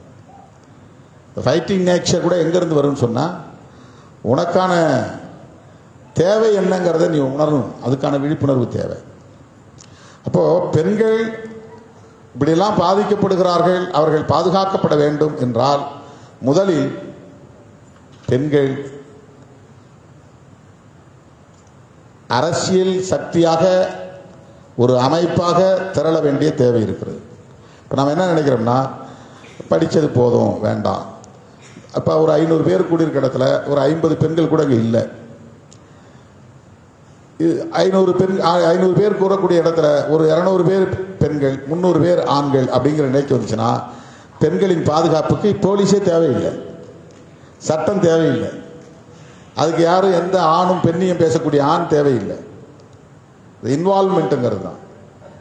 ஒரு கட்சிக்குள்ளே 10,000 பேர் உறுப்பினர்கள், அதில் ஒரு 100 பேர் தான் பெண்கள் உறுப்பினர்களாக இருக்கிறாங்க. அந்த 100 பேர் மட்டும் வந்துட்டு போனாங்கன்னா அவங்கள கேரக்டர் அசாசினேட் பண்ணுவாங்க. இந்த 10,000 பேரில் ஒரு 4,000 பெண்கள் வராங்க அப்படின்னா யாராலையும் கேரக்டர் அசாசினேட் பண்ண முடியாது. அதை ஒரு டிபேட்டை மாற்ற முடியாது. ஒவ்வொருத்தருடைய வீட்டில் இருந்து அவனுடைய மனைவி நிகழ்ச்சி வராங்கன்னா அவன் இன்னொரு பெண்ணை கேலியாக பேச முடியாது. ஒவ்வொருடைய குடும்பத்திலிருந்து அவனுடைய மகள் வராங்கன்னா அவன் இன்னொரு பெண்மணியை அசிங்கப்படுத்த முடியாது, அசாசினேட் பண்ண முடியாது, கேரக்டர் அசாசினேட் பண்ண முடியாது. அப்போது அந்த கமிட்மெண்ட் என்பது பெண்கள் தரப்பிலிருந்தும் உயர வேண்டும், கூடுதலாக இருக்க வேண்டும். எனவே தலித்துகளின் பாதுகாப்பு தலித்துகளின் கைகளில் இருக்கிறது என்பதைப் போல பெண்களின் பாதுகாப்பு பெண்களின் கைகளில் இருக்கிறது. பெண்கள் தங்களுடைய பாதுகாப்பை உணர வேண்டும். அப்படி உணர்ந்தால்தான் போராட முடியும். அப்படி போராடினால்தான் தற்காத்துக் கொள்ள முடியும். தேவையை உணராமல் போராட முடியாது. போராட தெரியாமல் நீ வாழ முடியாது என்கிற முழக்கம் இந்த இடத்திலே பெண்களுக்கும் பொருந்தும் என்று நான் கருதுகிறேன். வணக்கம் ஐயா, என் பேர் Kavya, government higher secondary school மேலாளர்லேருந்து வரேன். என்னோட கேள்வி வந்து, அனைத்து மக்களுக்காகவும் போராடுறீங்க, ஆனால் ஏன் இன்னும் உங்களை தலித் தலைவர் என்று அடையாளப்படுத்துகிறார்கள்?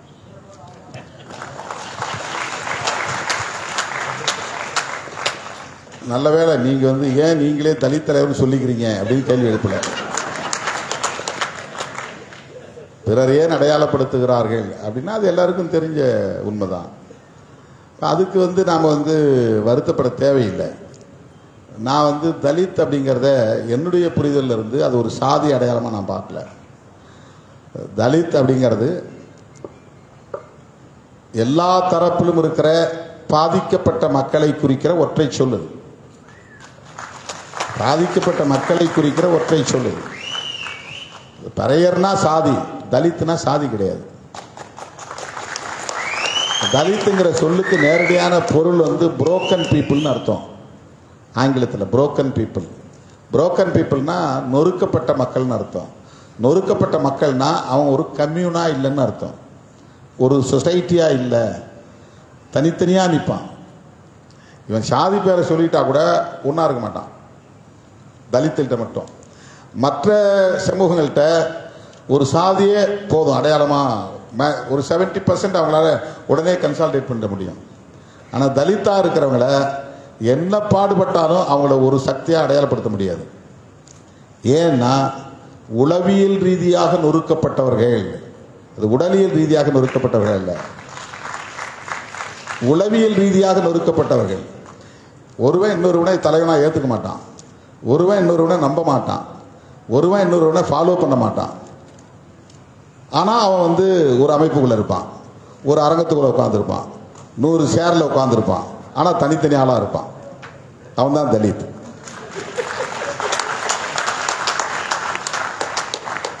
தனித்தனியாக தான் உணர்வான். இவன் என்ன பெரிய ஆள், இவர் பெரிய தலைவரா.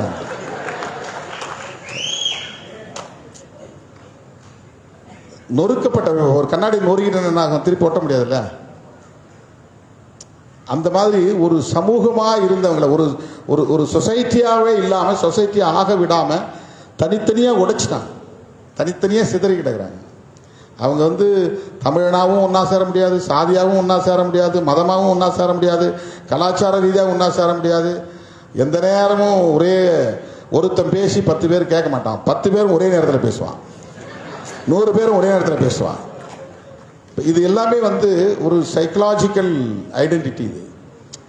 இதை நான் புரிஞ்சுக்கிறதுக்காக சொல்கிறேன், இழிவுபடுத்துறதுக்காக சொல்லுறேன், புரிந்து கொள்வதற்காக சொல்லுகிறேன்.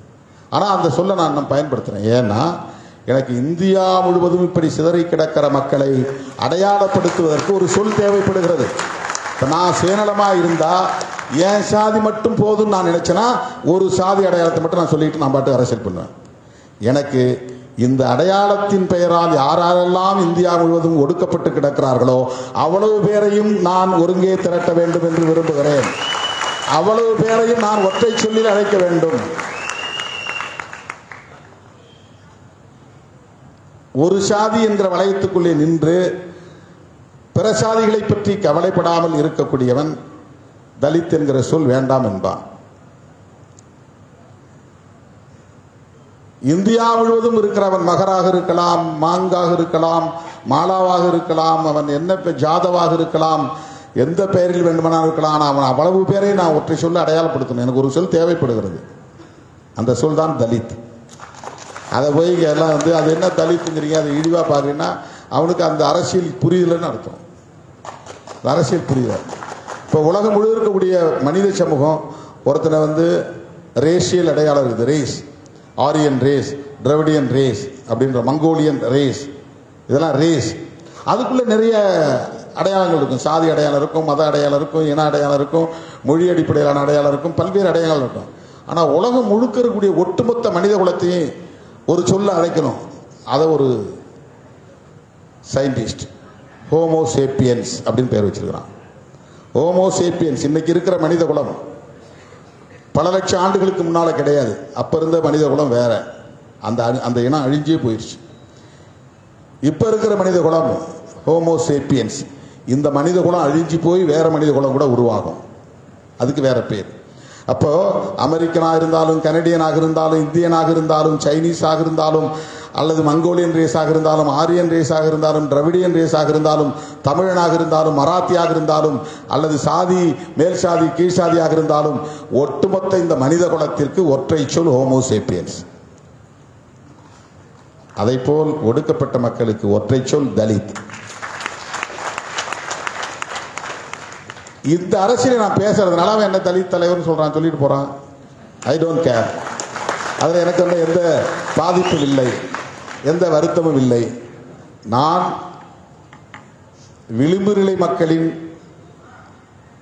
மேம்பாட்டுக்காக போராட வேண்டும் என்ற உணர்வுள்ள ஒரு போராளி என்கிற புரிதல் எனக்குள்ளே இருக்கிறது, அவ்வளவுதான். யார் எந்த அடையாளம் வைத்து சொன்னாலும் எனக்கு அதை பற்றி கவலை. ஜெய்பீம். என்னோட பேர் சபரி கணேஷ். நான் மதுரை காமராஜர் யூனிவர்சிட்டி மாணவன். என்னோட கேள்வி என்னன்னா, ஜனநாயகத்தில் மாணவர்களின் பங்களிப்பு எப்படிப்பட்டதாக இருக்க வேண்டும்? மாணவரின் பங்களிப்பு எப்படிப்பட்டதாக இருக்க வேண்டும்? மாணவர்கள் ஜனநாயகத்தை புரிந்து கொண்டால் போதுமானது. நேரடியாக களத்தில் இறங்க வேண்டும் என்பதை விட, ஜனநாயகம் என்பது என்ன, அரசமைப்பு சட்டம் ஜனநாயகத்தை பற்றி என்ன கூறுகிறது, உலக நாடுகள் முழுவதும் ஜனநாயகத்தை எப்படி உள்வாங்கி இருக்கிறது, ஜனநாயகத்தில் பெரும்பான்மையின் ரோல் என்ன, பாத்திரம் என்ன, சிறுபான்மையினரின் பாத்திரம் என்ன, அதிகார பகிர்வு என்பது என்ன, இது போன்ற புரிதல் இளம் தலைமுறையினருக்கு தவிர்க்க முடியாத ஒரு தேவை. அப்படி புரிந்து கொண்டால் நல்ல தலைவர்கள் சமூகத்திற்கு கிடைப்பார்கள். எதிர்காலத்தில் நல்ல தலைவர்கள் உருவாவார்கள். அடையாள அரசியலை தாண்டி நாட்டையும் மக்களையும் வழிநடத்தக்கூடிய ஜனநாயக சிந்தனையுள்ள தலைவர்கள் மாணவர் சமூகத்திலிருந்து உருவாவார்கள். மாணவர் சமூகத்திலிருந்து நல்ல தலைவர்கள் உருவாக வேண்டும் என்பதுதான் என்னுடைய வேட்கை. அதற்கு ஜனநாயக புரிதல் மிக மிக இன்றியமையாத தேவை. ஜனநாயகம் என்பது 20ஆம் நூற்றாண்டில் அல்லது 19ஆம் நூற்றாண்டில் மனிதகுலம் கண்டறிந்த மகத்தான ஒரு கண்டுபிடிப்பு. அந்த ஜனநாயகம் என்பதால் தான் நாம் இன்றைக்கு ஒரு அமைப்பாக உருவாக முடிந்திருக்கிறது. ஜனநாயகம் இருப்பதால் தான் நம்முடைய கோரிக்கைகளை எழுப்ப முடிகிறது. ஜனநாயகம் இருப்பதனால் தான் விமர்சனங்களை செய்ய முடிகிறது. ஜனநாயகம் இருப்பதனால் தான் மாற்று கருத்தை சொல்ல முடிகிறது. ஜனநாயகம் இருப்பதனால் தான் எளியவர்கள் அதிகாரத்தை நுகர்வதற்கான வாய்ப்பு உருவாகிறது. எனவே ஜனநாயகம் என்பது ஒரு மகத்தான கோட்பாடு, மனிதகுலத்தின் மறுமலர்ச்சிக்கான ஒரு கோட்பாடு, பாசிசத்தை வீழ்த்துவதற்கான ஒரு கோட்பாடு. அந்த கோட்பாட்டை சரியான கோணத்தில் நாம் புரிந்து கொள்ள வேண்டும். அதை விரவி பரவி மக்களிடத்திலே கொண்டு போய் சேர்க்கக்கூடிய அளவுக்கு நாம் களப்பணி ஆற்ற வேண்டும். எல்லாவற்றுக்கும் மாணவ சமூகம் ஜனநாயகப்படுத்தப்பட்ட ஒரு சமூகமாக வளர வேண்டும். மாணவ சமூகத்தினரிடையே சாதிய அரசியலும் மதவாத அரசியலும் மக்களை பிளவுபடுத்தக்கூடிய பிற்போக்கு அரசியலும் ஆதிக்கம் செய்யாத வகையில் ஜனநாயகப்படுத்துதல் வேண்டும். ஜனநாயகப்படுத்துதல் தான் அரசியல் படுத்துதல். அந்த ஜனநாயகப்படுத்துதல் என்பது மாணவ சமூகத்தில் மிக மிக முக்கியமானதாக நான் பார்க்கிறேன். மாணவ சமூகம் தான் ஒரு டிரான்ஸ்ஃபார்மேஷன் பீரியட். அதுதான் ரொம்ப முக்கியமாக ஒரு அடிநிலை சமூகத்திற்கும் உயர்நிலை ஆதிக்கம் செலுத்தக்கூடிய சமூகத்திற்கும் உழைக்கிற சமூகத்திற்கும் இடையில் ஒரு பிரிட்ஜ் மாதிரி இருந்து இந்த சமூகங்களுக்கு இடையில் உள்ள முரண்பாட்டை புரிந்து கொண்டு ஜனநாயகப்படுத்துவதற்குரிய கடமையை ஆற்றுவதற்கான தலைவர்கள் மாணவ சமூகத்திலிருந்து தான் உருவாக வேண்டும். எனவே வெறும் சிலபஸ் என்கிற நிலையிலே மட்டும் மூழ்கிவிடாமல் வெறும் வேலைவாய்ப்பு என்று மட்டுமே கல்விக்கான நோக்கம் என்று கருதாமல் புரட்சியாளர் அம்பேத்கர் அவர்கள் சிலபஸை தாண்டி படித்ததால் தான் உலகம் இன்றைக்கு அவரை போற்றுகிறது. மானுடத்திற்கு அவர் வழிகாட்டி இருக்கிறார். அவர் இன்றைக்கு மறைந்தாலும் மானுடத்தை வழிகாட்டும் தலைமைத்துவத்தில் கோலோச்சுகிறார். அவர் தான் இன்னைக்கு லீடர்ஷிப்பாக இருக்கிறார். அவர் தான் லீட் பண்ணுறார். அதுக்கு காரணம் அவரிடம் இருந்த அரசியல் புரிதல், அரசியல் ஆளுமை என்பதுதான். எனவே மாணவ சமூகம் ஜனநாயக புரிதல் உள்ள சமூகமாக, ஜனநாயகப்படுத்தப்பட்ட ஒரு சமூகமாக வளர்ச்சி பெற வேண்டும் என்பது என்னுடைய விளைவு. அனைவருக்கும் வணக்கம். என் பேர் மதுசூதன். நான் சட்டக்கல்லூரி மாணவன். என்னோட கேள்வி என்னன்னா, சாதி ஆணவ கொலை தடுப்பதற்கு தனி சட்டம் முக்கியமா அல்லது சாதி இந்துக்களின் மனநிலை மாற்றம் முக்கியமா? அப்படி தனி சட்டம் வந்தா குற்றங்கள் அதிகரிக்கப்பட்டாலும் தண்டனைகள் அதிகரிக்கப்பட்டால் குற்றம் குறையுமா? குற்றங்களை தடுப்பதற்கு சட்டம் தவிர்க்க முடியாதது. சட்டம் இருந்தால்தான் அதை நடைமுறைப்படுத்த சொல்லி பாதிக்கப்பட்டவர்கள் போராட முடியும்.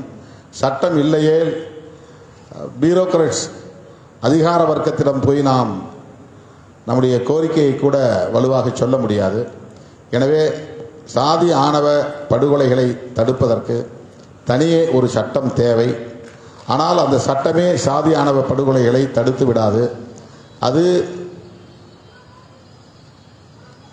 சாதி ஆணவத்தை கொண்டிருப்போர் மத்தியில் ஒரு தாக்கத்தை ஏற்படுத்தும். பாதிக்கப்படுகிற சமூகத்தினர் மத்தியிலும் அது ஒரு நம்பிக்கையை உருவாக்கும்.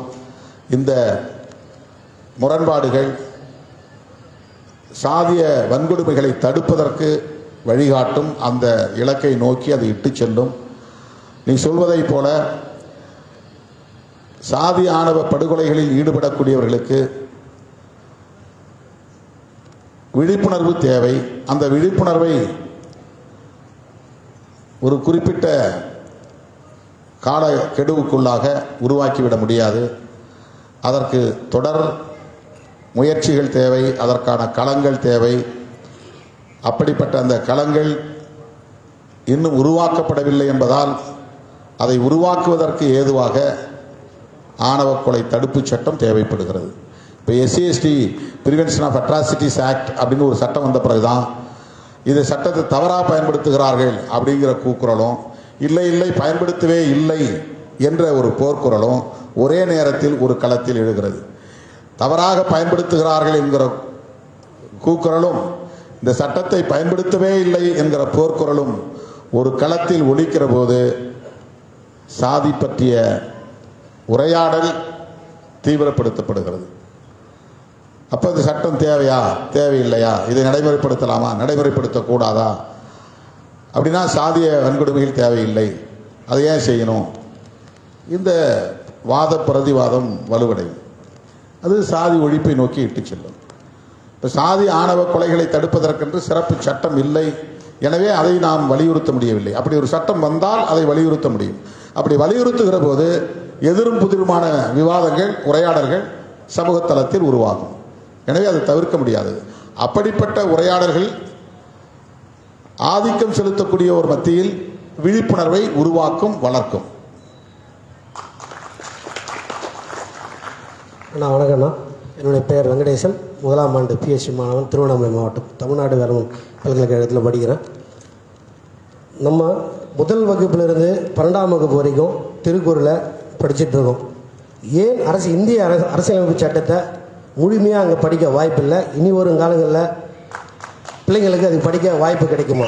முதல் வேடு. அதுக்கு அடுத்தபடியாக உலக நாடுகள் அனைத்தும் மிக ஆகச்சிறந்த தலைவர்களில் சட்ட மாமதை ஐயா அவர்களை சிறப்பான தலைவர், எல்லாம் மதிக்கிறாங்க, ஏற்றுக்கினாங்க. இந்திய தேசத்தில் மட்டும் பெயரளவிலே சொல்கிறாங்க அவரை தலைவர், தேசிய தலைவர், சட்டத்தலைவர். ஏன் அவங்க மனதளவில் ஏற்றுக்க மாட்டேறாங்க? அப்படி நல்லது செஞ்ச தலைவரை எதற்காக ஏற்றுக்கொள்ளவில்லை? இந்த புரிதல் எனக்கு வேணுன்றதுக்காக கேட்டிருக்கேன் ஐயா. இந்திய அரசியலமைப்பு சட்டத்தை படிப்பதற்கு எந்த தடையும் இல்லை. அது நம்மிடம் இருக்கிற ஆர்வத்தை பொறுத்தது. திருக்குறளையும் யாரும் திணிக்கவில்லை. ஆர்வமுள்ளவர்கள் படிக்கிறார்கள். சமூகத்தில் மாற்றம் நிகழ வேண்டும், சமத்துவ சமூகம் உருவாக வேண்டும், என்று விரும்பக்கூடியவர்கள் கட்டாயம் அரசமைப்பு சட்டத்தை விரும்பி படிப்பார்கள். இப்போது நான் அண்மையிலே ஒரு நிகழ்வில் சொன்னேன், திருமண நிகழ்ச்சிகளுக்கு செல்கிறவர்கள் எந்த பரிசு பொருளும் வாங்கி செல்ல வேண்டாம், அரசமைப்பு சட்டத்தின் முகப்புரையை பிரேம் செய்து கொண்டு போய் கொடுங்கள் மணமக்களுக்கு, அதையே பரிசாக வழங்குங்கள் என்று நான் ஒரு வேண்டுகோளை விடுதலை சிறுத்தைகளுக்கு வைத்திருக்கிறேன். அதே போல நீங்களும் அந்த பிரியாம்பிள் ஆஃப் த கான்ஸ்டிடியூஷன் சட்டத்தை படிப்பதிலே எந்த தடையும் இருப்பதாக எனக்கு தெரியவில்லை. இரண்டாவதாக புரட்சியாளர் அம்பேத்கர் அவர்களை ஒரு போலியாக மதிக்கிறார்கள், ஒப்புக்காகத்தான் தேசிய தலைவர் என்று சொல்லுகிறார்கள் என்ற கவலையை நீங்கள் வெளிப்படுத்தினீர்கள்.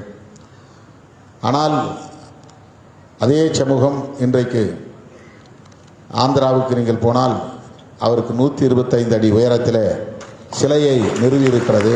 அதை நாம் மறுத்துவிட முடியாது. ஹைதராபாத்துக்கு தெலுங்கானாவுக்கு சென்றாலும் அங்கே அவருக்கு 125 அடி உயரத்திலே சிலையை நிறுவி சிறப்பு செய்திருக்கிறார்கள். அதை நிறுவிய 2 பேருமே தலித் அல்லாத சமூகத்திலிருந்து தோன்றிய முதலமைச்சர்கள் என்பதை நாம் மறுத்துவிட முடியாது. அதேபோல நாடாளுமன்ற வளாகத்தில் புரட்சியாளர் அம்பேத்கருக்கு திருவுருவச் சிலை இருக்கிறது. அந்த அங்கீகாரத்தை பல 10 ஆண்டுகளுக்கு முன்பே இந்திய சமூகம் புரட்சியாளர் அம்பேத்கருக்கு வழங்கி இருக்கிறது. காலம் கடந்து தந்தாலும் இந்தியாவின் மிக உயரிய விருதான பாரத் ரத்னா என்கிற விருது புரட்சியாளர் அம்பேத்கர் அவர்களுக்கு வழங்கப்பட்டிருக்கிறது. அது ஒரு வகையிலே ஒரு அங்கீகாரம்தான். எனவே ஒரு காலத்தில் அவரை வெறும் சாதி தலைவர் என்று புறந்தள்ளியவர்கள் இன்றைக்கு அவருடைய உரைகளை படித்து எந்த விவாதமாக இருந்தாலும் அந்த விவாதங்களிலெல்லாம் அவருடைய கருத்தை மேற்கோள் காட்டக்கூடிய அளவுக்கு மாறி இருக்கிறது. ஒபாமா அமெரிக்க அதிபர் இந்திய நாடாளுமன்றத்திற்கு வருகை தந்தபோது அவர் சில நிமிடங்கள் உரையாற்றினார். அந்த உரையில் 3 முறை புரட்சியாளர் அம்பேத்கரின் பெயரை உச்சரித்தார். அவருடைய கருத்துக்களை மேற்கோள் காட்டினார்.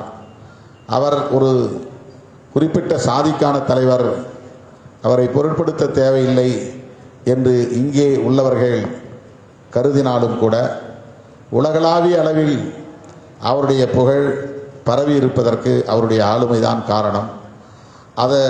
அந்த அடிப்படையிலே பார்க்கிற போது இந்தியாவில் மெல்ல மெல்ல அவரை ஏற்றுக்கொள்ளுகிற தவிர்க்க முடியாத ஒரு நிலை உருவாகி வருகிறது.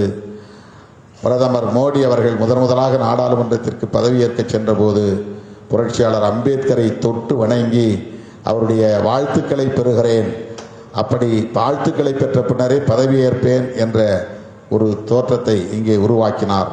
அப்படி அது போலித்தனமாக இருந்தாலும், அப்படி நான் நம்பினாலும் அது தவிர்க்க முடியாத ஒன்றாக மாறி இருக்கிறது. அம்பேத்கரின் சிலையை தொட்டு வணங்க வேண்டும் என்கிற கட்டாயத்தை அது உருவாக்கி இருக்கிறது. எனவே அதை நாம் ஒரு நேர்மறை அணுகுமுறையோடு புரிந்து கொள்வோம்.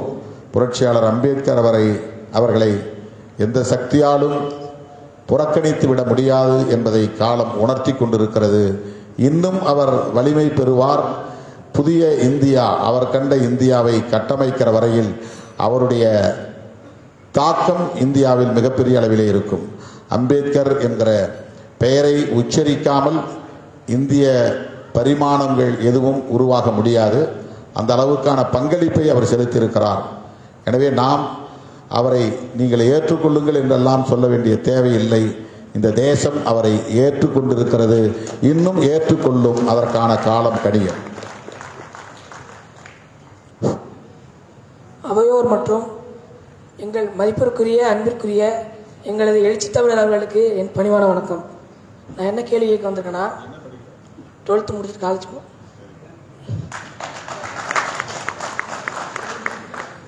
இப்போ தமிழ்நாட்டிலையும் கோயம்புத்தூர்லேயும் அரசியலில் தனித்து மதவாத பரிணமிப்பிற்கு பரிணமிப்பதற்கு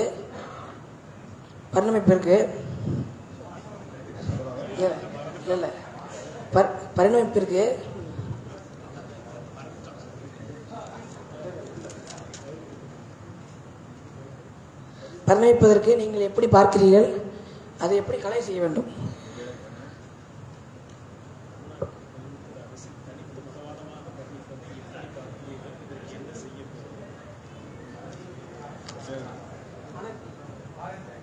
மலர்விழியன். தமிழ்நாட்டில் கோயம்புத்தூர் அரசியல் தனித்து மதவாதமாக பரணிப்பதை எப்படி பார்க்கிறீர்கள்? இதற்கு என்ன செய்ய போகிறோம் என்பது கேள்வி. அது ஒரு தோற்றம் தான், அப்படிலாம் முழுசாக உருவாகல. நாம் அப்படி ஒரு எண்ணத்தையும் பதிவு செய்ய வேண்டாம். அது ஒரு தற்காலிகமான ஒரு ப்ரொஜெக்ஷன். அது ஒரு அரசியல் கட்சி நாங்கள் இங்கே வலுவாக இருக்கிறோம்னு காட்டிக்கொள்வதற்கான ஒரு முயற்சி. தமிழ்நாட்டை பொறுத்தவரையில் மதவாதத்திற்கு இடமளிக்காத ஒரு பகுதி, ஒரு மாநிலம். அதற்கு பல சான்றுகளை சொல்ல முடியும். அங்கொன்றும் இங்கொன்றும் கூட்டணி அரசியல் அடிப்படையில் மதவாத அமைப்புகள் தற்காலிகமாக தேர்தலில் வெற்றி பெற்று இருக்கலாம். அப்படி வெற்றி பெற்று விட்டதனால் இந்த பகுதி அப்படி முழுமையாக மாறிவிட்டது என்கிற ஒரு கருத்துக்குள்ளே நாம் போய்விட வேண்டாம். அந்த கருத்தை நிலைப்படுத்தி விட வேண்டாம். இதே மேற்கு மாவட்டத்தில் அல்லது கோவை மாவட்டத்தில் மதவாதத்தை எதிர்க்கிற கட்சி நாடாளுமன்ற தொகுதியில் வெற்றி பெற்று இருக்கிறது. நாடாளுமன்ற உறுப்பினர் மதவாதத்தை எதிர்க்கிற கூட்டணி தான், திமுக கூட்டணியில் இருந்து தான் ஒரு எம்பி தேர்ந்தெடுக்கப்பட்டிருக்கிறார். ஒரு 1-2 எம்எல்ஏ இங்கே ஜெயிச்சு வந்துட்டதுனால மொத்தமாக இது ஒரு மதவாத பகுதியாக மாறிவிட்டது என்கிற ஒரு முடிவுக்கு நாம் போய்விட வேண்டாம். அது ஒரு தற்காலிகமான தோற்றம். தமிழ்நாட்டில் அப்படி எந்த பகுதியும் தனிமைப்பட்டு விடாது. சமூக நீதிக்கான மண்ணாகவே இது தொடரும். அந்த நம்பிக்கையோடு நாம் இருப்போம். தமிழுக்கு முதல் வணக்கம், தோழருக்கு முதல் வணக்கம், அவையோருக்கு மூன்றாம் மட்டும் முக்கிய வணக்கம். நான் பொதுவாக கேட்க வேண்டிய கேள்வி என்னன்னா, ஒதுக்கீடை பற்றி தான், ஜாதி சம்மந்தப்பட்ட ஒதுக்கீடு. என் தோழி கேட்டதில் உங்களோட உரையில் எனக்கு தெளிவாக புரிஞ்சிருச்சு. இப்போ என்னோட கேள்வி என்னன்னா, மும்மொழி கொள்கை. மும்மொழி கொள்கை எல்லா மாநிலங்களையும் இப்போ அதிகமாக போயிட்டு இருக்கு. இப்போ இதை நம்ம எந்த மாதிரி எடுத்துக்கணும்? எல்லா மாநிலங்களையும் அதை ஏற்றுக்கிட்டாங்க அப்படின்னு நம்மளும் ஏற்றுக்கணுமா, இல்லை அதை எதிர்க்கணுமா? அப்படி எதிர்த்தா நமக்கு விளைவுகள் என்னென்ன வரும், எப்படி எதிர்க்கணும் அப்படிங்கிறதுக்காக தெளிவான புரிதல். இருமொழி கொள்கையா மும்மொழி கொள்கையா என்கிற விவாதம் இப்போது பரவலாக எழுந்துள்ளது. என்னை பொறுத்தவரையில் பன்மொழி கொள்கையை நாம் ஏற்றுக்கொள்ளலாம். அதில் எந்த மாற்று கருத்தும் இல்லை. பன்மொழி, பலமொழி. ஏன் மும்மொழியை நாம் எதிர்க்கிறோம் அப்படிங்கிறதான் கேள்வி. நாம் எந்த மொழிக்கும் எதிரானவர்கள் இல்லை. எத்தனை மொழி வேணாலும் கற்றுக்கலாம். பாரதியாருக்கு 14 மொழி தெரியும்னு சொன்னாங்க. அயோத்திதாச பண்டிதருக்கு 12-13 மொழிகள் தெரியும் அப்படின்னு சொன்னாங்க. பன்மொழி புலவர் அப்பாதுரையார் 10க்கும் மேற்பட்ட மொழிகள் தெரியும் அப்படின்னு சொல்லுவாங்க. பன்மொழி புலமை என்பது எல்லோருக்கும் தேவைதான், அது அல்ல பிரச்சனை. ஒருவன் எத்தனை மொழியை கற்றுக்கொள்ள வேண்டும், அவன் 1 தான் கற்றுக்கணும் 2 தான் கற்றுக்கணும்னு நம்ம சொல்லலை. ஒரு அரசாங்கம் இந்தியா முழுவதும் ஒரே மொழி பேச வேண்டும் என்கிற உள்நோக்கத்தின் அடிப்படையில் ஒரு மொழியை மட்டும் முன்னிறுத்தி அந்த மொழியை தாய்மொழியாக இல்லாதவர்களையும் கற்க வேண்டும் என்று வற்புறுத்துகிறது. அதுதான் பிரச்சனை. தமிழ்நாட்டில் இருப்பவர்கள் இந்தியை படிக்கட்டும், இங்கிலீஷ் படிக்கட்டும், ஜெர்மன் மொழியை படிக்கட்டும், பிரெஞ்சு மொழியை படிக்கட்டும், இத்தாலி மொழி, எந்த மொழினாலும் படிக்கட்டும். அதில் யாரும் தடுக்கலை, அது பிரச்சனை கிடையாது. ஆனால் நாம் உருவாக்கி இருக்கிற அரசு இந்தியாவில் பல மொழிகள் இருக்கிற போது ஒரு மொழியை மட்டும் பொது மொழியாக்குவதற்கு முயற்சிக்கிறது, ஒற்றை மொழியாக்குவதற்கு முயற்சிக்கிறது. உன் தாய்மொழி எதுவாக இருந்தாலும் இந்த மொழியை சேர்த்து படி. அது ஒரு குறிப்பிட்ட சமூகத்தினருடைய மொழி, அவங்க தாய்மொழி. இப்போ நம்ம மொழியை நீ படின்னு யார்ட்டையும் போய் நம்ம கட்டாயப்படுத்தலை. ஏன்னா நம்மகிட்ட ஆட்சி இல்லை, அதிகாரம் இல்லை. இப்போ தமிழ் மொழியை எல்லோரும் படியுங்கள் என்று நாம் சொல்ல முடியுமா?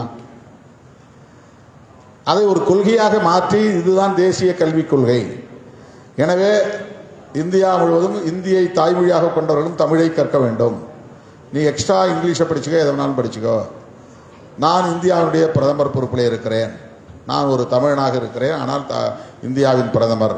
எனவே நான் தேசிய கல்விக் கொள்கையை வரையறுக்கிற போது தமிழை எல்லோரும் கட்டாயம் படிக்க வேண்டும், இது இந்த உலகிலேயே மூத்த மொழி, முதல் மொழி அப்படின்னு நான் ஒன்று சொன்னேன்னா அது ஒரு ஆக்கிரமிப்பா இருக்குமா இருக்காதா? இம்போசிங் ஹிந்தி அப்படிங்கிறது தான் பிரச்சனை. லேர்னிங் ஹிந்தி என்பது பிரச்சனை இல்லை. whoever wants to learn Hindi, let them to learn. அவங்க கத்துக்கிட்டோம், அது நம்ம யாரும் தடுக்கலையே. இந்தியை படித்தால் வேலை வாய்ப்பு கிடைக்குங்கிறது உண்மையா இருந்தா எல்லாரும் விரும்பி படிப்பாங்க, யாராலும் தடுக்க முடியாது. ஏய் இந்தியை படிச்சா எனக்கு வேலை கிடைக்கும், நான் படிப்பேன், நீ யார் தடுக்கன்னு சண்டைக்கு வருவான். அதல்ல, அது உண்மையா இருந்தா நம்மளாலே தடுக்க முடியாது. நம்முடைய பிரச்சனை என்னன்னா இண்டிவிஜுவலுடைய இன்ட்ரெஸ்ட்ல பிரச்சனை கிடையாது, ஒவ்வொரு தனிநபருடைய விருப்பங்களில் நமக்கு பிரச்சனை இல்லை. ஒரு அரசாங்கம் ஒரு கொள்கையை உருவாக்குகிறது, தேசிய கல்விக் கொள்கை. அந்த கொள்கையை அவர்கள் நாடு முழுவதும் நடைமுறைப்படுத்த விரும்புகிறார்கள். அப்படி நாடு முழுவதும் நடைமுறைப்படுத்துகிற போது ஆட்சியில் இருப்பவர்களின் தாய்மொழி இந்தி என்பதால், வட இந்தியர்களின் தாய்மொழி இந்தி என்பதால், ஆதிக்கம் செய்கிறவர்களின் தாய்மொழி இந்தி என்பதால் இந்தி இந்தியாவின் ஒற்றை மொழியாக மாற வேண்டும் என்ற ஒரு திட்டத்தோடு இதை செய்கிறார்கள். அப்போ ஒரு 50 வருஷத்துக்கு பின்னால தமிழ் பேச தெரியும், ஆனா தமிழ் எனக்கு முக்கியம் இல்லை என்கிற உளவியல் இந்த மக்கள்கிட்ட உருவாகிடும். இப்ப நமக்கு ஒரு ஆயிரக்கணக்கான தலைமுறை பாரம்பரியம் இருக்கு இந்த மொழிக்கு. இந்த மொழியை பேசிக்கிட்டே வந்திருக்கிறோம் அப்படிங்கிறதல்ல பாரம்பரியம். இந்த மொழி எதோடு தொடர்புடையதுன்னா நம்முடைய அறிவு சொத்தோடு தொடர்புடையது. நாம் இன்னைக்கு இப்போ எழுதுகிற எழுத்து தொடக்க காலத்தில் எழுதலை, அப்போ இந்த மாதிரி எழுத்து கிடையாது. நம்முடைய உச்சரிப்புகள் இன்னைக்கு இருக்கிற மாதிரி தொடக்க காலத்தில் தமிழுக்கு அப்படி உச்சரிப்புகள் கிடையாது. இன்றைக்கு நாம் பேசக்கூடிய சொற்கள் இன்றைக்கு என்ன பொருளில் புரிந்து கொள்ளப்படுகிறதோ அப்படி 5000 ஆண்டுகளுக்கு முன்னால் அதே பொருளில் புரிந்து கொள்ளப்பட்டிருக்குமா என்றால் புரிந்து கொள்ளப்பட்டிருக்காது. அன்னைக்கு இருந்த தமிழே வேற, இன்னைக்கு இருக்கிற தமிழே வேற. அன்னைக்கு இருந்த எழுத்தே வேற, இன்னைக்கு இருக்கிற எழுத்தே வேற. அன்னைக்கு இருந்த பொருள் வேற, இன்னைக்கு இருக்கிற பொருள் வேற. தமிழே அப்படி வளர்ச்சியடைந்து வந்திருக்கிறது, எழுத்து வடிவத்தில் வளர்ச்சியடைந்திருக்கிறது, உச்சரிப்பு முறையில் வளர்ச்சியடைந்திருக்கிறது. இது எல்லாவற்றையும் தாண்டி மனிதன் ஒரு தமிழ் சமூகம் என்கிற அடையாளமாக இருக்கிற இந்த மனிதன் வாய்க்கால் வெட்ட கற்றுக்கொண்டான், வரப்பு அமைக்க கற்றுக்கொண்டான், நீர்ப்பாசனம் செய்ய கற்றுக்கொண்டான், பானை வணைய கற்றுக்கொண்டான், சமைக்க கற்றுக்கொண்டான். இப்படி ஒவ்வொன்றா நம்ம சொல்லுகிறோம் இல்லையா? இது ஒவ்வொன்றும் அவனுடைய அறிவோடு தொடர்புடையது. இந்த அறிவு மொழியோடு தொடர்புடையது. இதை சொல்லி சொல்லி தான் கம்யூனிகேட் பண்ணி தான் ஒன்று டெவலப் ஆகுது. அது அறிவியல் வளர்ச்சியாக இருந்தாலும், தொழில்நுட்ப வளர்ச்சியாக இருந்தாலும், இலக்கிய வளர்ச்சியாக இருந்தாலும், பண்பாட்டு வளர்ச்சியாக இருந்தாலும் அனைத்தும் மொழியோடும் தொடர்புடையது. ஆகவே மொழி வளர்ச்சி என்பது நாகரிக வளர்ச்சி, நாகரிக வளர்ச்சி என்பது அறிவு வளர்ச்சி, அறிவு வளர்ச்சி என்பது ஒரு நெடிய பாரம்பரியம் உள்ள சொத்துரிமையாக மாறுகிறது. அதை நாம் இழந்துவிடக்கூடாது, அதை சிதைய விட்டுவிடக்கூடாது என்பதற்காகத்தான் இந்த மொழியின் மீது இன்னொரு மொழியை திணிக்காதே, இந்த கலாச்சாரத்தின் மீது இன்னொரு கலாச்சாரத்தை திணிக்காதே, இதை பாழ்படுத்தாதே, இதை சிதைக்காதே என்று நாம் போராடுகிறோம். இது வெறும் தமிழ் மேல இருக்கிற பற்று கிடையாது, தமிழோடு தொடர்புடைய அறிவு சொத்துரிமையோடு தொடர்புடையது, அறிவு சொத்துரிமையோடு தொடர்புடையது. அப்படி ஒரு மொழி அழிகிற போது அந்த மொழியோடு தொடர்புடைய அனைத்து வளங்களும் அழியும். அனைத்து வளங்களும் அழிகிற போது இவனுக்கான பாரம்பரிய உரிமைகள் பறிபோய் இவன் 3ஆம் தர 4ஆம் தர மக்களாக ஒரு அரச கட்டமைப்புக்குள் ஒடுக்கப்படுவான். அப்போ எதிர்காலத்தில் இவர்களுடைய அடையாளங்கள் சிதைந்து போகும், வாழ்வாதாரங்கள் பறிபோகும், இவனுடைய வாழ் நிலைமை பரிதாபத்திற்குள்ளாகும், இவன் 3ஆம் தர 4ஆம் தர குடிமக்களாக மாற்றப்படுகிற ஒரு சூழல் உருவாகும். அப்படி ஒரு நிலை வராமல் இருப்பதற்கு தமிழை காப்பாற்ற வேண்டிய தேவை இருக்கிறது. தமிழை காப்பாற்றுவதற்கு இந்தியை திணிக்காதே என்று சொல்ல வேண்டியிருக்கிறது. இந்தியா என்பது பன்மைத்துவம் உள்ள ஒரு தேசம். அதை நாம் ஏற்றுக்கொள்வோம். உன்னை இந்தி பேசக்கூடியவனாக நான் ஏற்றுக்கொள்கிறேன். உன் மொழிக்குள்ள பாரம்பரியத்தை நான் அங்கீகரிக்கிறேன். உன்னுடைய அறிவு, உன்னுடைய கலாச்சாரம் ஆகிய அனைத்தையும் நான் அங்கீகரிக்கிறேன். என்னை நீ அவ்வாறு ஏற்றுக்கொள். நாம் இணைந்தே இந்த தேசத்தில் வாழ்வோம் என்பதுதான் நாம் சொல்லுவது. அவர்கள் விரும்புவது நீ தமிழனா இருந்தா பிற்காலத்தில் தமிழ்நாடு கேட்ப, நீ தெலுங்கனா இருந்தா பிற்காலத்தில் தனி தேசம் கேட்ப. இது இந்தியா என்று ஒன்றா இருக்காது, ஒரு தேசம் உருவாகாது. அதனால் ஒரே மொழி, ஒரே கலாச்சாரம், ஒரே மதம், ஒரே வாழ்க்கை முறை இதை உருவாக்கிவிட்டால் இந்தியா என்பது ஒரு தேசமாக பரிணாமம் பெற்றுவிடும். ஒரு 100 ஆண்டுகளுக்கு பின்னால், ஒரு 200 ஆண்டுகளுக்கு பின்னால் இந்தியா என்றால் இந்தி பேசும் மக்களை கொண்ட தேசம், இந்தியா என்றால் இந்து கலாச்சாரத்தை கொண்ட ஒரு தேசம்.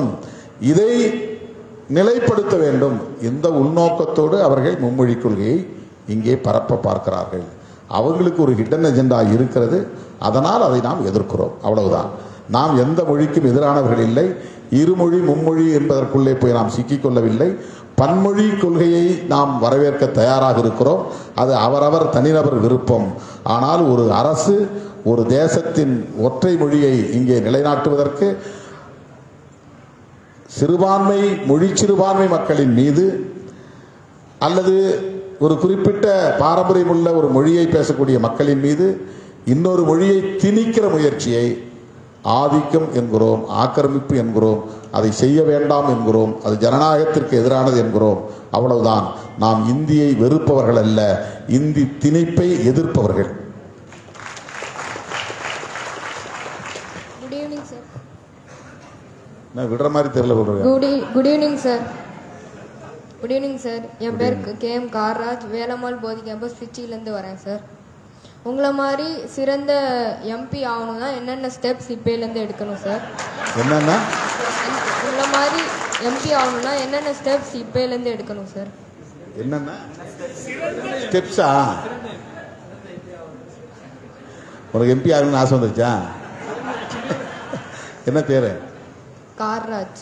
காளிராஜன். கார்ராஜ். கார்ராஜா? கார்ராஜ். கார்ராஜ் MP. MP ஆகுங்க.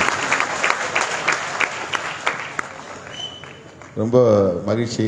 உங்கள் கேள்வி ரொம்ப புதுமையாக இருக்கிறது.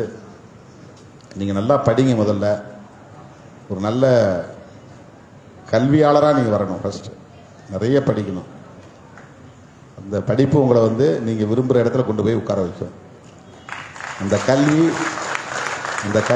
கல்விக்கான உழைப்பு. நீங்கள் பார்லிமெண்ட் தான் போகணுன்னா அங்கே போய் உங்களை உட்கார வைக்கும். அதுக்கு எந்த பெரிய ஸ்டெப்ஸும் தேவையில்லை.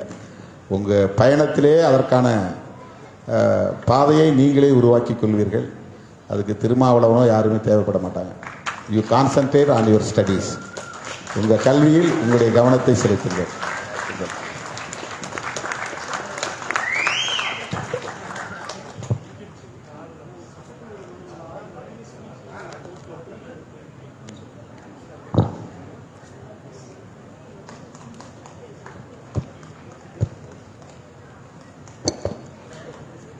அண்ணா வணக்கம். என்னோட பேர் திருமாவளவன்.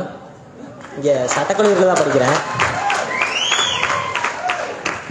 என்னோட கேள்வி என்னன்னா, அதாவது நீங்கள் ஒரு ஸ்பீச்சில் சொல்லியிருப்பீங்க, காதல் அப்படிங்கிறது அதோட டிஃபைன் எப்படி பண்ணுறாங்கன்னா, தமிழ் சமூகம் ஆதி தமிழ் சமூகம் எப்படி டிஃபைன் பண்ணுதுன்னா, இக்கு கூட்டல் ஆ என்பது கா ஆகிறது, அதுதான் காதல் அப்படின்னு ஆச்சு. இக்கன் என்பது மெய், ஆ என்பது உயிர். அப்படி மெய்யும் உயிரும் சேர்ந்து ஒரு உயிர்மை ஆவது போல ஒரு ஆணும் பெண்ணும் இணைந்து இனப்பெருக்கமாகி அப்படிதான் ஒரு சமூகம் உருவாகுது அப்படின்னு நீங்க சொல்லியிருப்பீங்க. இப்ப இந்த காலத்துல ஆணுக்கும் ஆணுக்குமே காதல் வருது, பெண்ணுக்கும் பெண்ணுக்குமே காதல் வருது. அதை எப்படி பாக்குறது? அது தமிழ் சமூகத்தின் அந்த டெஃபினிஷனுக்குள்ளதான் வருது. ஆங்கிலத்தில் பெர்வர்ஷன் சொல்லுவாங்க. ஆணுக்கும் ஆணுக்கும் காதல் வந்து அது பெர்வர்ஷன். அது இயங்கியலுக்கு முரணான ஒன்று. காதல் அப்படிங்கிறது நம்ம வரையறையெல்லாம் செய்ய முடியாது. அது வரையறைகளுக்கு அப்பால் உள்ள ஒரு உணர்வு. அது மென்மையானதுன்னு சொல்லலாம், வலிமையானதுன்னு சொல்லலாம். அது பயனுள்ளதுன்னு சொல்லலாம், பயங்கரமானதுன்னு சொல்லலாம், அது தேவையானதுன்னு சொல்லலாம், தேவையில்லாததுன்னு சொல்லலாம். அது எப்படி வேணாலும் நீங்கள் வந்து டிஃபைன் பண்ண முடியும். ஏன்னா எல்லா உயிர்களுக்கும் பொதுவான ஒரு உணர்வு அது. இது வந்து மனித குலத்துக்கு மட்டும் பொதுவானதில்லை. எல்லா உயிரினங்களுக்கும் ஒரு பொதுவான பண்பு உண்டு என்றால் அந்த பண்பு ஒற்றை சொல்லில் காதல் என்று அழைக்கப்படுகிறது. அதுக்கு சில பேர் வந்து வெவ்வேறு வரையறைகளை தருகிறார்கள். உண்மை காதல், நாடக காதல் அப்படின்லாம் சொல்கிறாங்க. காதல் காதல் தான், அதில் உண்மை நாடகம் அப்படின்லாம் ஒன்றும் கிடையாது. உண்மை பொய் அப்படின்னா காதலாக இருந்தால் அது காதலாக தான் இருக்கும், அவ்வளவுதான். அந்த உணர்வை வந்து யாரும் சொல்லி தூண்டி உருவாக்க முடியாது. அதுக்குரிய பருவத்தில் எப்படி ஒரு மலர் தானாக மலர்கிறதோ அதை போல் காதலும் இயல்பாக மலரக்கூடிய ஒரு உணர்வு. அந்த உணர்வை தாண்டி உயிர்மம் இல்லை, உயிர் இடங்களே கிடையாது. அந்த உணர்வை தாண்டி அது இல்லாமல் உயிரினங்கள் இங்கே வாழவே முடியாது. எனவே அப்படிப்பட்ட ஒரு உணர்வு தான் காதல் என்பது.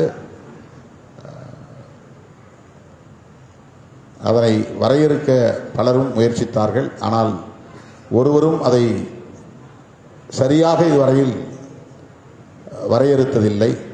ஏனென்றால் சிலவற்றை உணர்ந்துதான் புரிந்து கொள்ள முடியும், படித்து புரிந்து கொள்ள முடியாது. சிலவற்றை உணர்ந்துதான் அதை விவரிக்க முடியுமே தவிர அந்த விவரணையையும் பிறருக்கு உணர்த்துவதற்கு ஏற்ப அமைந்து விடாது. எனவே காதலை நாம்